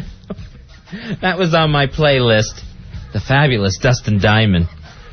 There's only one thing on my playlist, and that's Creed. Right now, the #1 rock band in America is Creed. Talking about why people are so popular. There's not a rock band in America more popular than us, Creed. Why does that song start with a heartbeat, Scott? It's the heartbeat of America. Oh, thank you. That's the heartbeat of a baby. A baby that I call Creed Jr. I named the baby Creed Jr. after my band, Creed. More like crud. Creed. No, Creed. Oh, sorry. That was crap. All right, we're talking about people we can't understand why they're popular, and Creed pretty much plays the music to that. They are the soundtrack for why are they popular. Why are these people just popular? People are so popular. Andrew. Wow. Came out of nowhere. That was loud. Andrew, you're on Ron and Fez. Hey, Andrew. Hey, Ron Fez. Hi, welcome to the train wreck. What can we do for you? Yeah. How did Keanu Reeves ever get to be so popular? Come on, he showed his entire acting repertoire in Bill and Ted's Excellent Adventures with just been going round and around. I would believe that, my friend, but then there was a little movie called Matrix. Yeah, but he has the same three facial expressions all the way through. Wow, I know Kung Fu. And now, Keanu Reeves, not stupid with this unwarranted popularity, making Matrix movies 2 at a time. Yeah, that's smart. Doing the right thing. Yeah, he's not going to make the same speed mistake. This time we'll do it in a yacht. On a cruise ship. Guys. See you. Thanks, Andrew. Well, he wasn't in the second speed, remember? Right, yeah. Not going to do the one with the cruise ship. Man, he doesn't like water. He's more Matrixy. 877-692-1027. Ronnie, I'll throw out this name to you. Yeah. Why so popular? Why so popular with the young folk? Tom Green. I think Tom Green's run is over. Oh, nice. All right. That's good news to hear. When you watch Freddie get fingered, I can't imagine anybody making a comeback from that. I won't. OJ will be accepted by people faster than Tom Green. James, you're on Ron and Fez. Hey, James. This is James's 15. James. Oh, nice. James. Ahoy, man. How you doing? Yeah. But I got 3 celebrities, all talentless, and they all look alike. The guy from Creed, Bill Cosby, and Sarah Jessica Parker. All right, it's the horse faces. You got to have a horse face to be popular in America. They all wrote in from the Ponderosa. Sarah Jessica Parker, you actually hear a lot of people telling you how attractive she is. Mm-hmm. And how just the comedy genius from that Sex and the City and the awards that thing picks up. Well, wait a minute. This is the funny jokes from Sex and the City. That was a good one. That Sarah Jessica can sure tell him. All right, her husband just ended his show on Broadway. Matthew Broderick and the producers. Yeah, Matthew Broderick. And they said, what are you going to do? And he says, I'm going to do some movies that I have to do. I don't know, I'm just going to stay home and feed hay to my wife. I have to reshoe her He's doing the Horse Whisperer, right? Yeah. A remake, Horse Whisperer 2? Yeah. Nice, good for him. Hey, Rich. Rich, you're on the Fez. Hey, Rich. How are you? Hey, buddy. Jim Carrey, one of the most valuable men in Hollywood, and he's about as funny as a hoof in the rocks. Jim Carrey is an absolute scream. Sometimes I literally can't sit down. I'm laughing at the man so hard. He's an idiot. He's a brilliant, brilliant man. Seriously. He's got a rubber face and nothing else. He should have a big sign on his back that says talent-free zone. All right, so what is that, what's the accent that you have going there? Dublin. Ah. Dublin's fair city where the girls have big smiles. Right. So you're more into a Billy Connolly kind of humor, Well, right? he's from the neighborhood, but yeah. And who's the other guy who wears the dress on the HBO? Eddie Izzard. Eddie Izzard. Yeah, he's funny. I was going to say Dame Edna. Yeah, well, it took me a while to get over the Eddie Izzard. I'm wearing a dress and I barely talk about a thing. Well, but he's the son of a bitch is funny. The son of a bitch is funny. You're right, and doesn't really bring up the dress, just happens to be in one. Yeah. Absolutely. Yeah. Absolutely. Nice line of makeup, too. But still, I'm sure if you went to Eddie Izzard and you said, who's funny, he'd say Jim Carrey. I'm serious. I Funny would hope people so. get together and they all go, I wish I was Jim Carrey. Yeah, but is he he is a really scream. worth $20 million a picture? Well, I'm not paying him that. I'm only paying the same $10 as if I'm going to see Eddie Izzard or Tom Green. Yeah. So it doesn't bother me. I never understand why you worry about somebody else's paycheck. Take care of your own. As long as you don't have to dish out the 20 mil. Eddie Izzard, cake or death? Cake, please. Thank you. Cake or death? Death. No, cake. You said death. Here's Scott. Scott, you're on Run the Fez. Hello, Scott. Scott? Hey, Ron Fez. Go ahead, buddy. You're on the air. I got a spy report for you. Nice. Spy report. Love a spy report. What do you got, Scott? I just read on the internet, apparently Opie made some comment about Frida. Buzz stepped in for Don, and Opie and Buzz are swinging at each other on the streets of Provo. No, I heard melee. I heard just the opposite. I heard that trip was going great. Opie and Anthony and Don and Mike are all away on one of these corporate vacations where they're learning to work together. And I think it's fantastic. And I think it says a lot about the character of both of those shows, Fuzzy. That's a very good point, Ron Bennington. It's four guys committed to making this work, to making this station and other stations the very best they can be. And if they're committed, Fuzzy, we're committed. Exactly. Then we're into. They lead by example, those two shows. If those guys are going to go out there and climb rocks and work as a team and go whitewater rafting and work as a team, and finally, just goes to show that in talk radio, everybody can be the best of friends. Mm-hmm. And on these wilderness-type vacations where they're actually going to have to physically depend on each other. Right. Then that's going to carry over in the workplace. And everyone's going to be on their game because they're going to know you're only as strong as the next guy. You're only as strong as your weakest link. Yep. And not the show. Oh, no, not that stupid show with that mean woman. You're only as strong as Buzz. Or even the daytime version with the guy who looks like the mean woman. All right, let's see. Here is Bill. Bill, you're on Run the Fez. Go ahead, Bill. What you got, buddy? Yeah, Katie Couric. For $14 million, I'll get a colonoscopy on TV, too. What's the deal with her? Am I the only one who ran a batch during her colonoscopy? Yeah. Come on.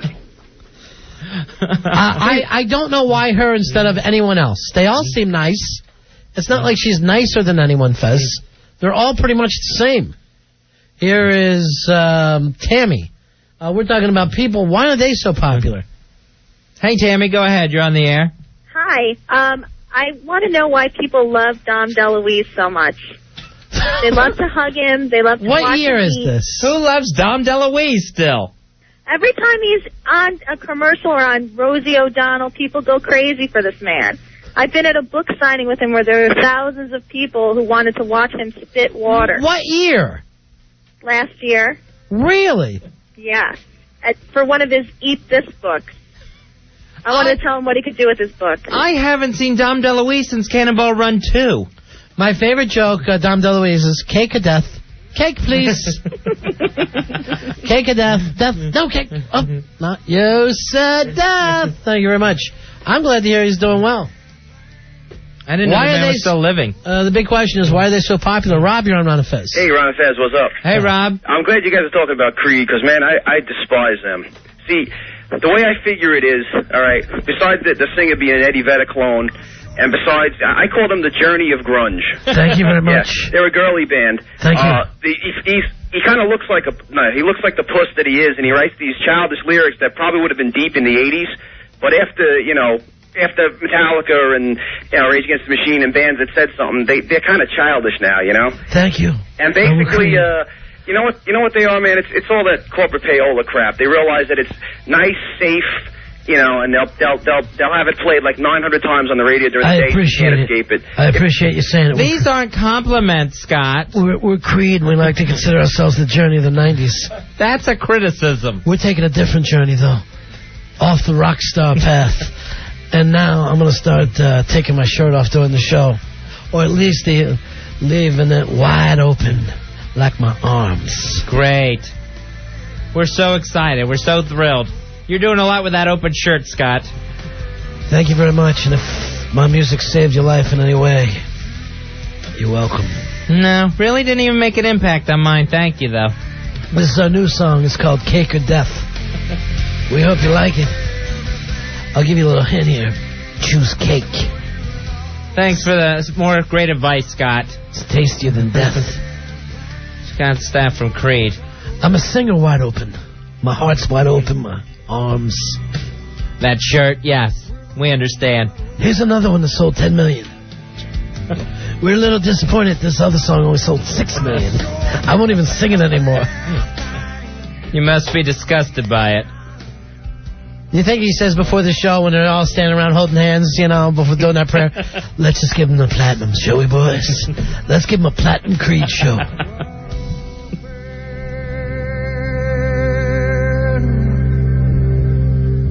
Andrew, you're on Ron and Fez. Hey, Andrew.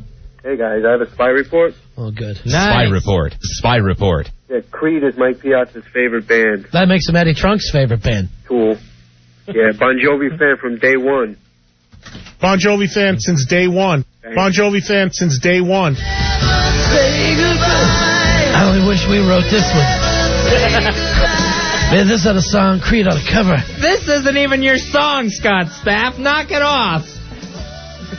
I'd like to do a duet with Bon Jovi. I couldn't tell you two hairy-chested bastards apart. You know that John Bon Jovi, he's good looking too. Yeah. He plays Ally McBeal, right? That's right. My favorite album of theirs is Cake or Death. Hey, I now I'm starting to cry because, you know, what if you don't see your friends anymore? And this was a prom thing. Well, just never say goodbye. If you never say goodbye, then I guess they never leave. Fez, after graduation, everything's going to change. Billy's going to the Army. Timmy's heading out to school. Everything's different. I'll see you at the reunion. I'll see you at the next Creed show. I didn't know you went to school, Scott Staff. Yeah, I went to an all-religious school. But I smoked pot. My high school reunion is coming up in August. I have got to lose some weight. I have just got to. You'd be better off not going. I have to go. I'm the most successful. Which is sad. Well, that's you were most successful when you got your driver's license. That day I learned to read, I passed them all up. Well, how many years did you graduate from 6th grade? Hey, Not 6th grade reunion. Hello, Linda. Linda, you on Ron and Fez? Hey, Linda. Hey, guys, how are you? I like to call her Linder. Okay, Linder works. Okay. I have two, actually. The entire cast of The View. All right. Oh, wait a minute. Let me tell you something. Henhouse. I can't stand them. That little Chinese girl would have been popular no matter what happened, no matter... You pick a field and she's on her way. Ugh. And The View, they get the Oscar post show after your local news this weekend. They're awful. Anyway, the other one was Kathy Lee. Well, not anymore. No one's calling her popular anymore. She's doing a play of Nyack this week. Yeah, she's brittle. Written by the Pina Colada guy. She's calling Billy Staples and saying, who booked Stitches? Hey, can I get page 6, please? Give me the number of the guy who booked Stitches. I get a new act. I go up and sing. I'm Kathy Lee. Hey, Steve. Why are they popular? That's what we're talking about. Hey, Steve. Hey, gentlemen. What do you got for us, Steve? PhD card 1248. Listen, there's a famous guy who took a lot of money out of the pockets of New York, so maybe 100 years ago, named Pete Barnum. And he has a famous quote. And the quote is, nobody ever went broke underestimating the taste of the American public. Well, Fez and I have. Hey, wait a second. No, you do a much more artful job. And then when I was in college radio, I was a punk, and the guy who ran the station was a punk, and we were playing all this crap. And I said, why are we doing this? And he said, and you guys probably know this, because, my friend, the masses are asses. Right. And by the way, answer to Tammy's question, why is Dom DeLuise so popular? Yes? Because James Coco died. All right, Steve's got an act. You'll see him on his Cake or Death tour coming soon to Nyack. If we could please have a show where the late James Coco doesn't come up.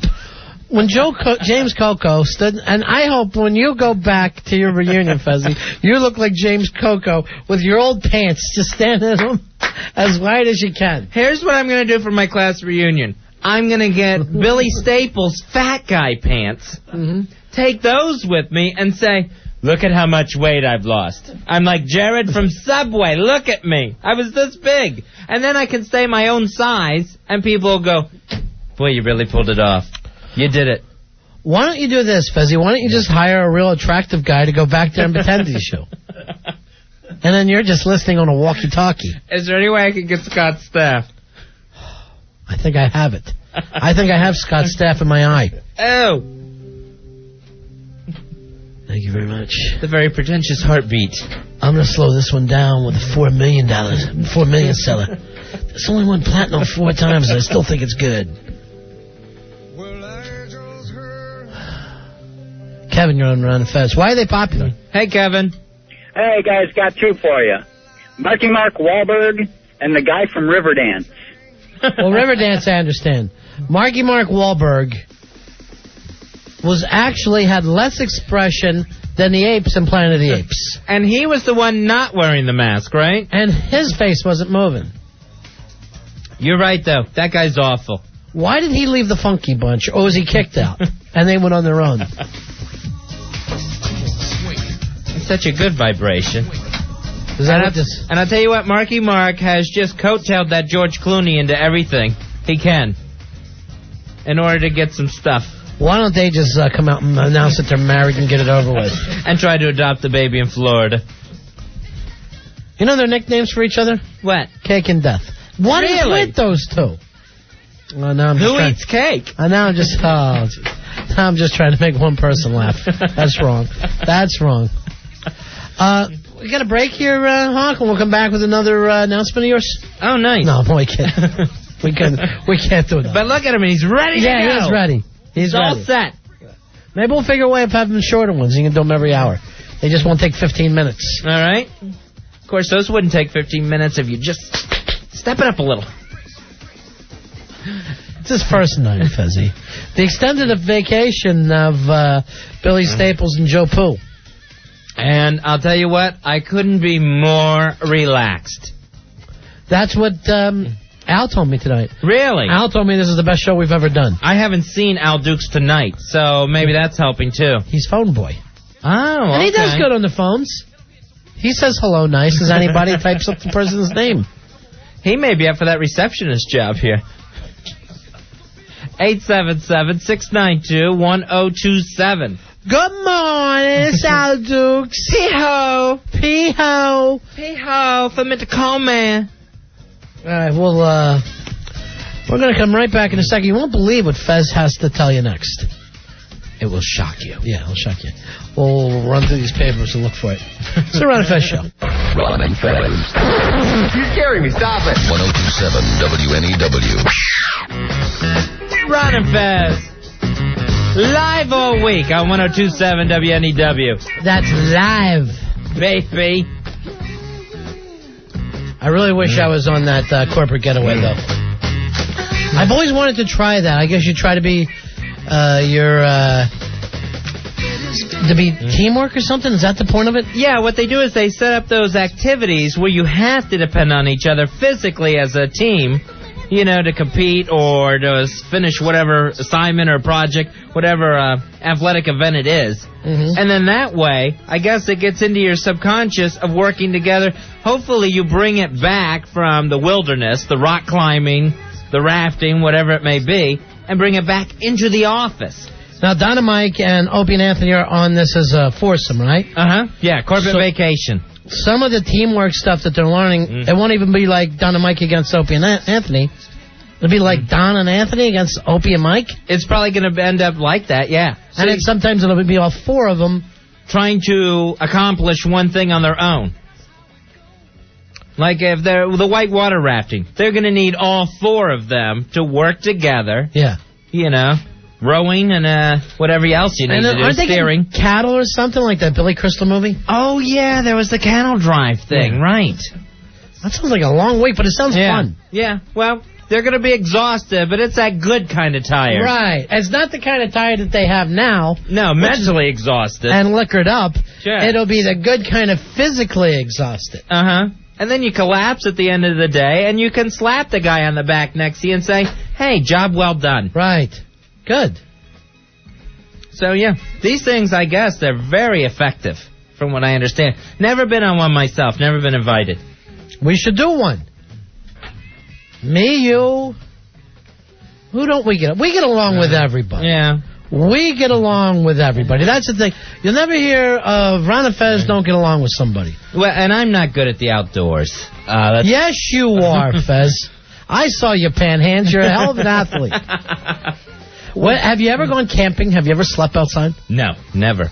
See, my dad used to drag me along to that. When I was a kid, it was very difficult. You know, my dad was like fisherman, hunter, you know, and I was like, let's go to a Hilton and see if they have cable. Sure, that would be cool. That's something different that we don't do in our everyday lives. I go, Dad, you want to really go out for an adventure? Let's get an 8-ball and 2 hookers. And let's see what happens. You know, let's see if we make it back. Oh, thank goodness. My dad didn't like dirt any more than I did. Well, let me tell you. You and your dad, like twins. Fez's dad has the same exact delivery, him as everything. We're both such a couple of smartasses. Fat smartasses. You and your dad are like Fraser and Nels, or whatever the hell's his name. Oh, Niles? Yeah, Fraser and Niles. But luckily for you and I, Fezzy, we get along with everybody. Even the guys on our show that should get fired, extended vacations. Yeah, how's that? A reward instead of a firing. Isn't that better? Thank you, Billy. I think he likes it. Yeah. So we get along with 100% of the people. Yeah, that's great. I can't think of anyone that has a beef with us, a problem with us. I'll tell you why, Fez. Why's that? Because all we want to do is make people smile. Aw, that's true. That is true. Me and Panhands, we come here together every day. Quit calling me Panhands. Cake or death? Cake. Again? More cake. You've been in this line 3 times. What is it, Roy? You're hanging like impending doom. You're hanging over my shoulder over here. What do you want, Roy Hamptons? I actually have someone who doesn't like us. Everybody likes us. Yeah. No one could possibly. What? Who couldn't like us? We're the most friendly people there are. Is it Alan Sniffin again? Because I just don't think he knows us. Right. No. And if he would just take the time. It's not Alan Sniffin. It's Ass Man. Ass Man doesn't hate us. Ass Man, he's more lovable than anyone. Well, we got a phone call where he's... How many times have we allowed Ass Man to come in, hang out with us here? All the time, I know. Remember we gave him a big giant gallon bucket of soup? We supported him in his I want to get stapled situation. Right. When nobody would. I don't understand why he's upset, but he left a very angry phone call. All right, he knows we don't do the FU lines, right? Right. Well, it pretty much sounded like it was from the FU line, though. It was a very angry phone call. This is to our office? Believe it. This is to our office? It was to I haven't heard this. Have you heard it yet, Fez? I have not heard this. I had no idea this existed. All right, this is Ass Man not happy with us. All right, from our office voicemail. Al, I think it was, kind of up that you guys wouldn't at least give me the kindness of explanation as to why I'm not on the show anymore. I mean, it's kind of up that after all the time that we've interacted with each other, that at least I get an honest answer out of you guys, you know. It's kind of up. I don't think I deserve that. I think I deserve at least a face-to-face confrontation to at least know what the I did and why I'm not being able to interact with the show anymore. I think I at least am owed that. If not, okay? But at least tell me what the I did so I just move on, okay? Talk to you later. You have my number. End of message. Is he from the Osbournes with that mouth? He's Jack Osbourne, Ozzy's kid. I'll tell you, I had to listen to it twice just because I couldn't understand half the things he was saying. Is that the real Ass Man, our friend? Yes, it is. That's our big buddy, the Ass Man? I could not believe how angry he was. Who just dropped continual F-bombs on our voicemail? Yep. It was the Ass Man. Are you sure that wasn't Lenny Bruce giving us a call? No, I'm pretty sure it was Ass Man. Someone really foul-mouthed? Was it Elmo? No, it was definitely Ass Man. All right, let me hear it again. This can't be. Let me listen very closely to hear if this is the real Ass Man. All right, apparently this is Ass Man giving a face job to our voicemail. Al, I think it was, kind of up that you guys wouldn't at least give me the kindness of explanation as to why I'm not on the show anymore. I mean, it's kind of up that after all the time that we've interacted with each other, that at least I get an honest answer out of you guys, you know. It's kind of up. I don't think I deserve that. I think I deserve at least a face-to-face confrontation to at least know what the I did and why I'm not being able to interact with the show anymore. I think I at least am owed that. If not, okay? But at least tell me what the I did so I just move on, okay? Talk to you later. You have my number. All right. End of message. I think I got 10 F-bombs in that very quick message. Personally, I think he was just really drunk and very upset, and that's why he called, because you could tell he's slurring his words. He thinks he's not with the show anymore. Which I don't understand why. I mean, he never was with the show. Yeah, I mean, he was a guy who was a caller. And we take how many calls a night? Billions. Now, his complaint in that message is he doesn't get to interact with the show anymore. Sure, what are we, does. a website? We support Ass Man and everybody from the Don and Mike show.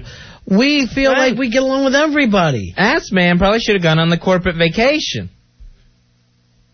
as the big fifth wheel. Only he's not in the corporation. Oh, yeah, good point. He doesn't interact with the corporation. Now, when did those all happen with Ass Man? When did we get this message, Rory? We got the message, it was Monday. Yesterday.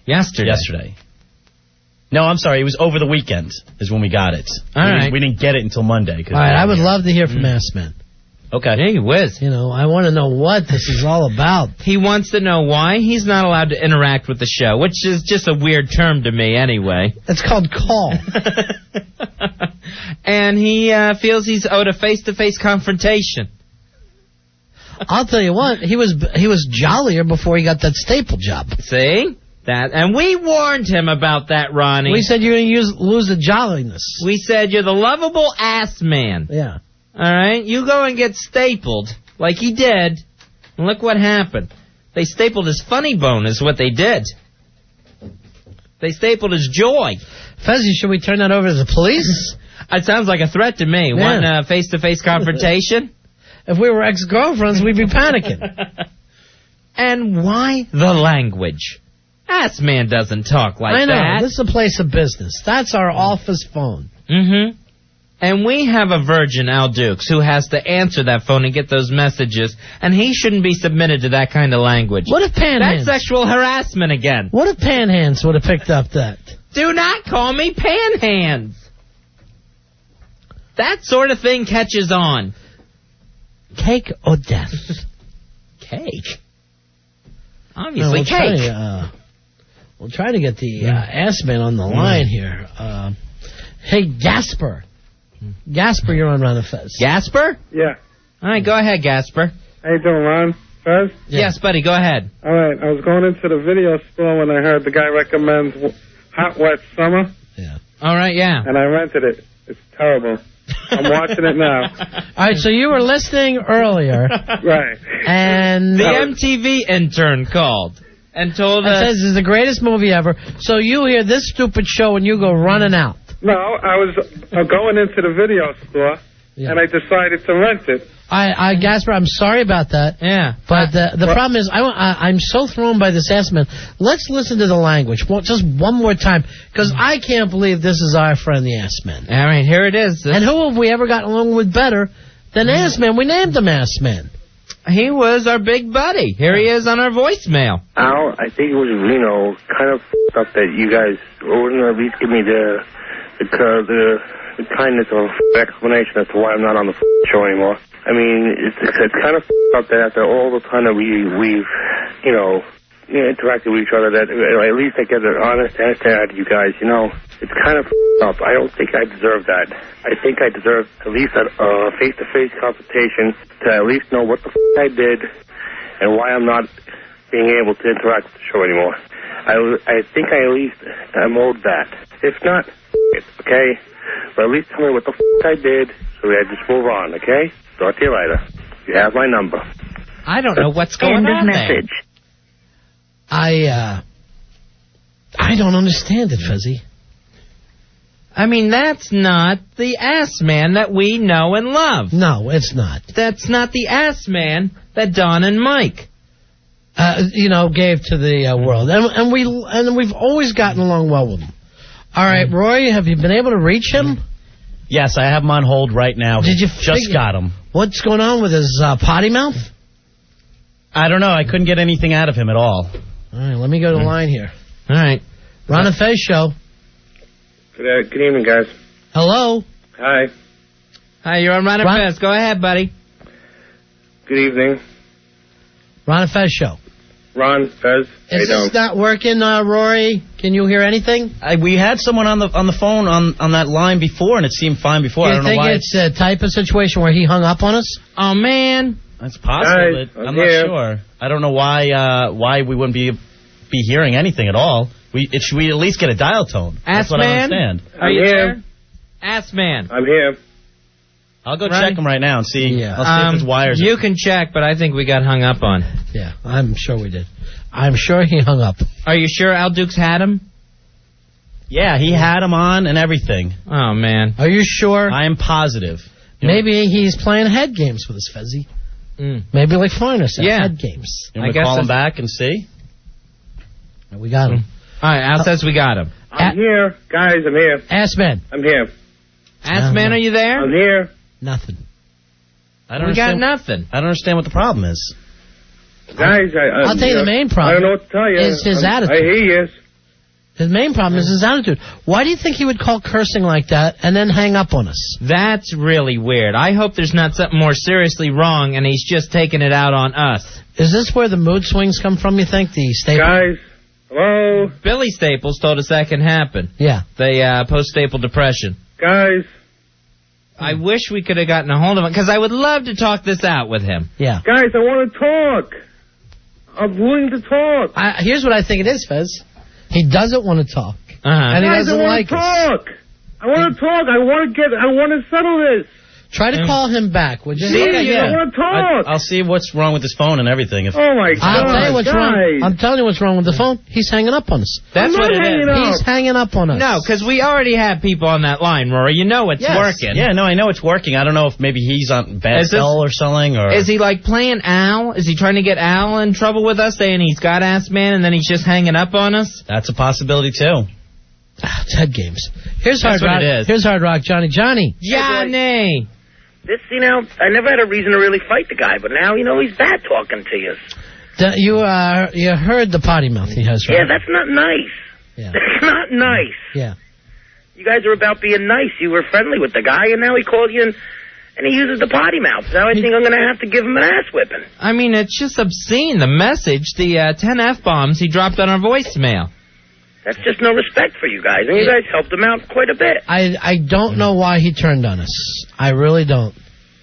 It's a shame. I'm going to have to do to him at the night of fight stew if we have it here. I know after he got stapled, Ronnie took him soup. I know that. And I don't know why we're getting paid back like this. All right, thank you very much, Johnny. See ya. Thanks, Hard Rock Johnny. Thanks again for the food tonight. We offered to put him in our Night of Fights 2 against Hard Rock Johnny. Right? Battle of the Heavyweights. Yeah.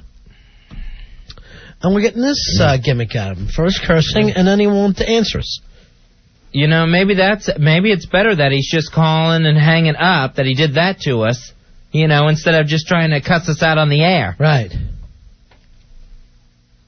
Because we'll have to... There's no way we had enough delay for him. Al tells us that we got him on a different line? Yes, we do have him on a different line right now. All right, cool. Hello, Cake or Death. Cake or Death. How you doing? I'm not cursing. Cake or Death.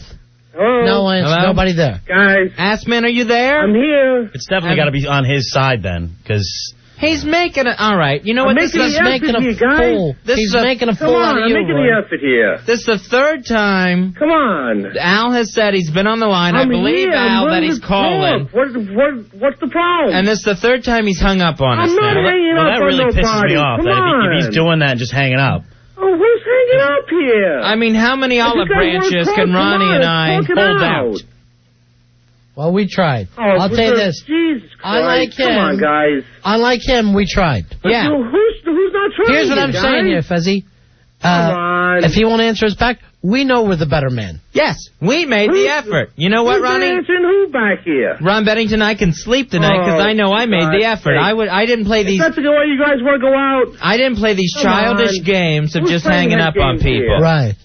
You guys want to go out like that? Fine, go out like that. That's just wrong, you know? I always thought he was a nice guy, too, but now he's pulling this crap? Rory, here's the thing. It's not how adults handle things. No, Who's not handling what? Come on, guys. It's not a mature way to call and hang up. Maybe he's too good for us since he gets hang up stapled. on me. And I know that all come these on, phone guys. lines aren't... I tell you what, call him back one more time. Okay, he gets one more chance. All right.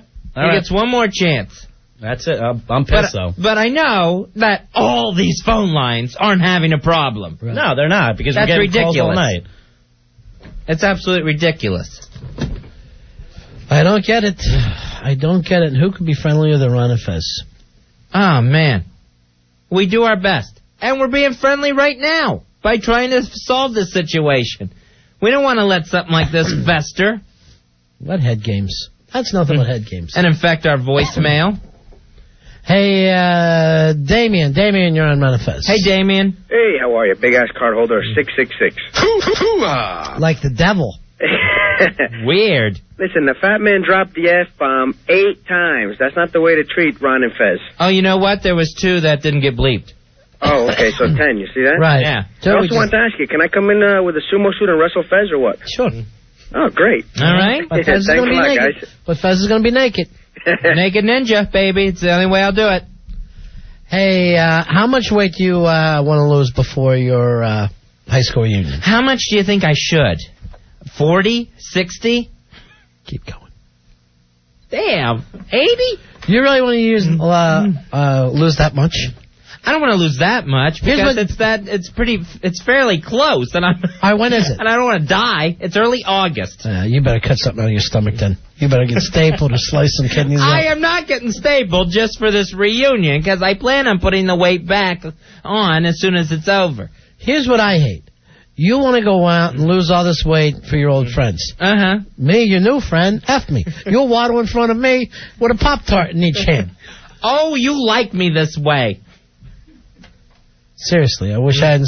So this is, what is this, your silver reunion? It's 50 years? It is not my silver or golden anniversary. It's not my diamond jubilee of high school. Wow. Now, when you went to high school, all the classes 1 through 12 were in the same room. Yes, and I carried a slate.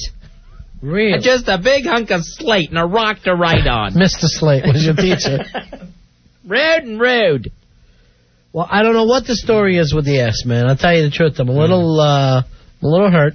Well, we got to take a break. Do you want to have Al try him one more time during the commercials? Try him one more time. All right. 877-692-1027. We'll see if we can get Ass Man on the phone and try to settle this tonight. All right. I hate to lose a friend. It is the Ron and Fez Show. Ron and Fez, 102.7 WNEW. We're Ron and Fez, getting ready to wrap up this show. I hear you moan. Fezzy, gonna lose some weight, you say, huh? Well, planning on it. My high school reunion is in August. So I'd like to lose a little bit of the LBs before I go in there. So don't let them know what you really look like. Why don't you do this? Why don't you get Sweet Melissa to go with you and then pretend you're straight? What do you mean pretend? Oh, nothing. I'm just saying. I'm going to rent a really nice car, too. Or maybe just get a limo or something. Yeah, I travel by limo, everybody. I haven't seen you in years. Everywhere I go by limo. Let them show up, the fat losers. That's what I say. Hi, I'm the thin guy who travels by limo. How's everyone doing? My helicopter's on the other side of the hill here. So I got to start working on that. All right, I don't want to wait till late July to get ready for early August. Fez, here's a instant feedback from the Horde King. He said, nice. Fez is too obsessed about his weight. He's always talking in terms of him or others, saying stuff like they're stuffing their fat faces. Mm-hmm. Or he'll say that children are fat. The children I talk about are fat. But maybe he also says, he looks fine. So there you go. Isn't that nice from the Horde King? Thank you, Your Majesty. Take Horde King with you. And then when people start to make fun of you, say, excuse me. I can't walk in there with Horde King. You know who I really thought you were taking to your high school reunion? Who? Was Ass Man, our old buddy, who, I don't know if you heard that message that we played a little while. Can we play that back again? And if you hear a breaking sound, it's Fez's heart breaking. Yeah, it's just awful. This is an actual message we got from Ass Man left on our voicemail. Listen to the language. Al, I think it was, kind of up that you guys wouldn't at least give me the kindness of explanation as to why I'm not on the show anymore. I mean, it's kind of up that after all the time that we've interacted with each other, that at least I get an honest answer out of you guys. It's kind of up. I don't think I deserve that. I think I deserve at least a face-to-face confrontation to at least know what the I did and why I'm not being able to interact with the show anymore.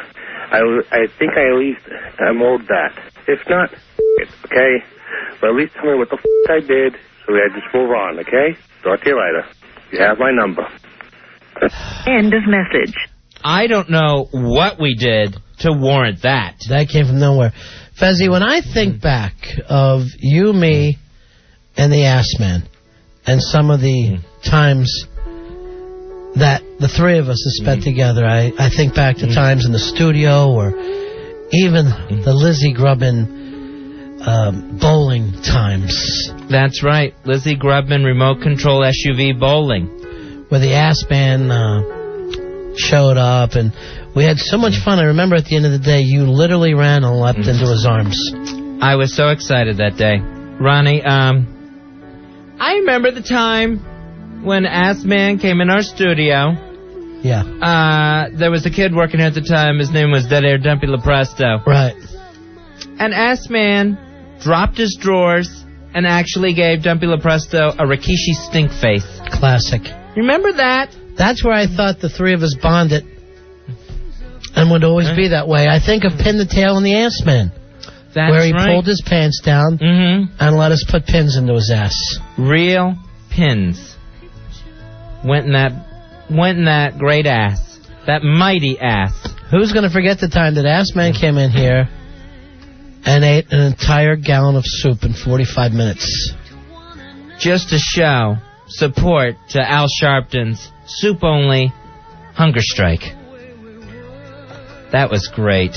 Those were good times with our Ass Man. The foosball games, the man-on-man dancing, all the kind of stuff that we were doing that just reminded me that three people can come together. Fuzzy, three people can feel the kind of love that, I don't know, maybe married couples. Yeah. In a strange and odd situation, yes, it was much like that. Remember, Ronnie, when we got to plug AskMan510.com? Right. Before the stapling, when he was at his largest? Or when Ass Man told us the story about how he was in the subway and hung the girl up by her ankles on the straps and gave her oral. Yep, I remember that one. Remember when Ass Man was had enough confidence in us to let us know about the time he had sat on his dog accidentally. Killed it. And let us actually know where that dog was buried. How about the time when... Without fear of reproach... We introduced Ass Man to O&A, who pulled his pants down and attempted to find his junk. Mm-hmm. And then Rick drew that tiny little dot picture. Yeah. Which was with a little sack around it, which was supposed to be the Ass Man's junk. That artist rendering. Wow. What about the time he brought his wiping utensil into the studio? We got to see his toilet brush firsthand. Yeah.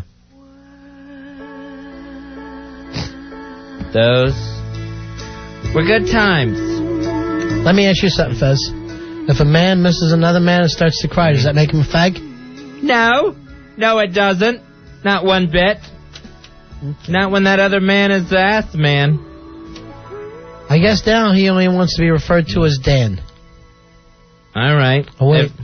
If that's the way things have to be. Supposedly we got him back on the line. I hope he talks to us. Oh, please talk to us, ass man. We usually don't beg. Ron and Fez show, cake or death. I'm here. I'm willing to talk. Hello. I'm willing to work it out. Ass Ron man. and Fez. Ass man, we really want to work these things out. Are you there? I want to work things out with you guys. Dan? Yes. I can't hear it. Is that what the problem is? I'm not calling him Dan? Please don't do this to me. Danny? Yeah. Is he there? Hello? Is he there? Yeah, I'm here. You know, I can't be any guys. effing Stop nicer about this. Come on. Don't sink to his level and start cursing. All right, you're right. Come You're on. absolutely right. But how many times... I want to work things out. How many times are we going to get fooled by this? Come on. Where he calls up, says he wants to work things out, and then just hangs up on us. Who's hanging up on who? You're hanging up on me. You guys are hanging up on me. Come on. You want to work things out? Step up to the plate, and let's work things out. I only wish I could hear his voice one more time, Fezzy. A chance to say... You know, stop with the games. Stop with the mind games. You want to work things out with me? Let's sit down and let's put things on the table. I know, Ronnie, that if he would just talk to us... Right. You want to talk? I'm willing to talk. That the old ass man would come around and we could work this out. Fezzy, to me, it's gone. He had his chance.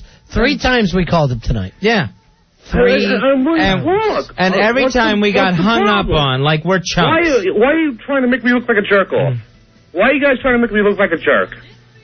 Why? And you know what the weirdest thing, Fez? I still miss him.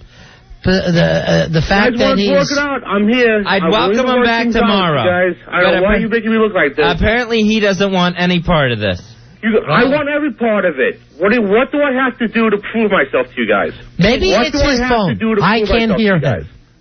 What have I done? Every time Al says ass man is on the line, we go to the line, and there's nothing but dead silence. Make me look like a you know what, Fezzy? Here's the weird thing. I'm willing to work things out with you guys. I don't know what the problem is. Maybe friendship is more important to you and me than it is to him. I'm willing to work things out. You know, Ronnie, here's the thing. I would expect this out of a Billy Staples. I would expect this out of someone like a Crazy Claire. If you want to work things out, I'm here. I'm willing to work things out. I would expect it of just about anyone. I don't know why there's a problem. But Dan, the ass man. Oh, guys, you know, I was expecting better out of you guys. I really was. If you guys want to work it out with me, fine. I just don't understand why we get treated like this. You're treating me like this. Well, we got to go, Fezzy. It's the end of another show. Yeah, so we got to go. Yeah. In my heart. Time. Wait, I just heard a click. Was that a click? I don't know what that was. That was something on the phone line. I think it was a click. I'm going to go check it.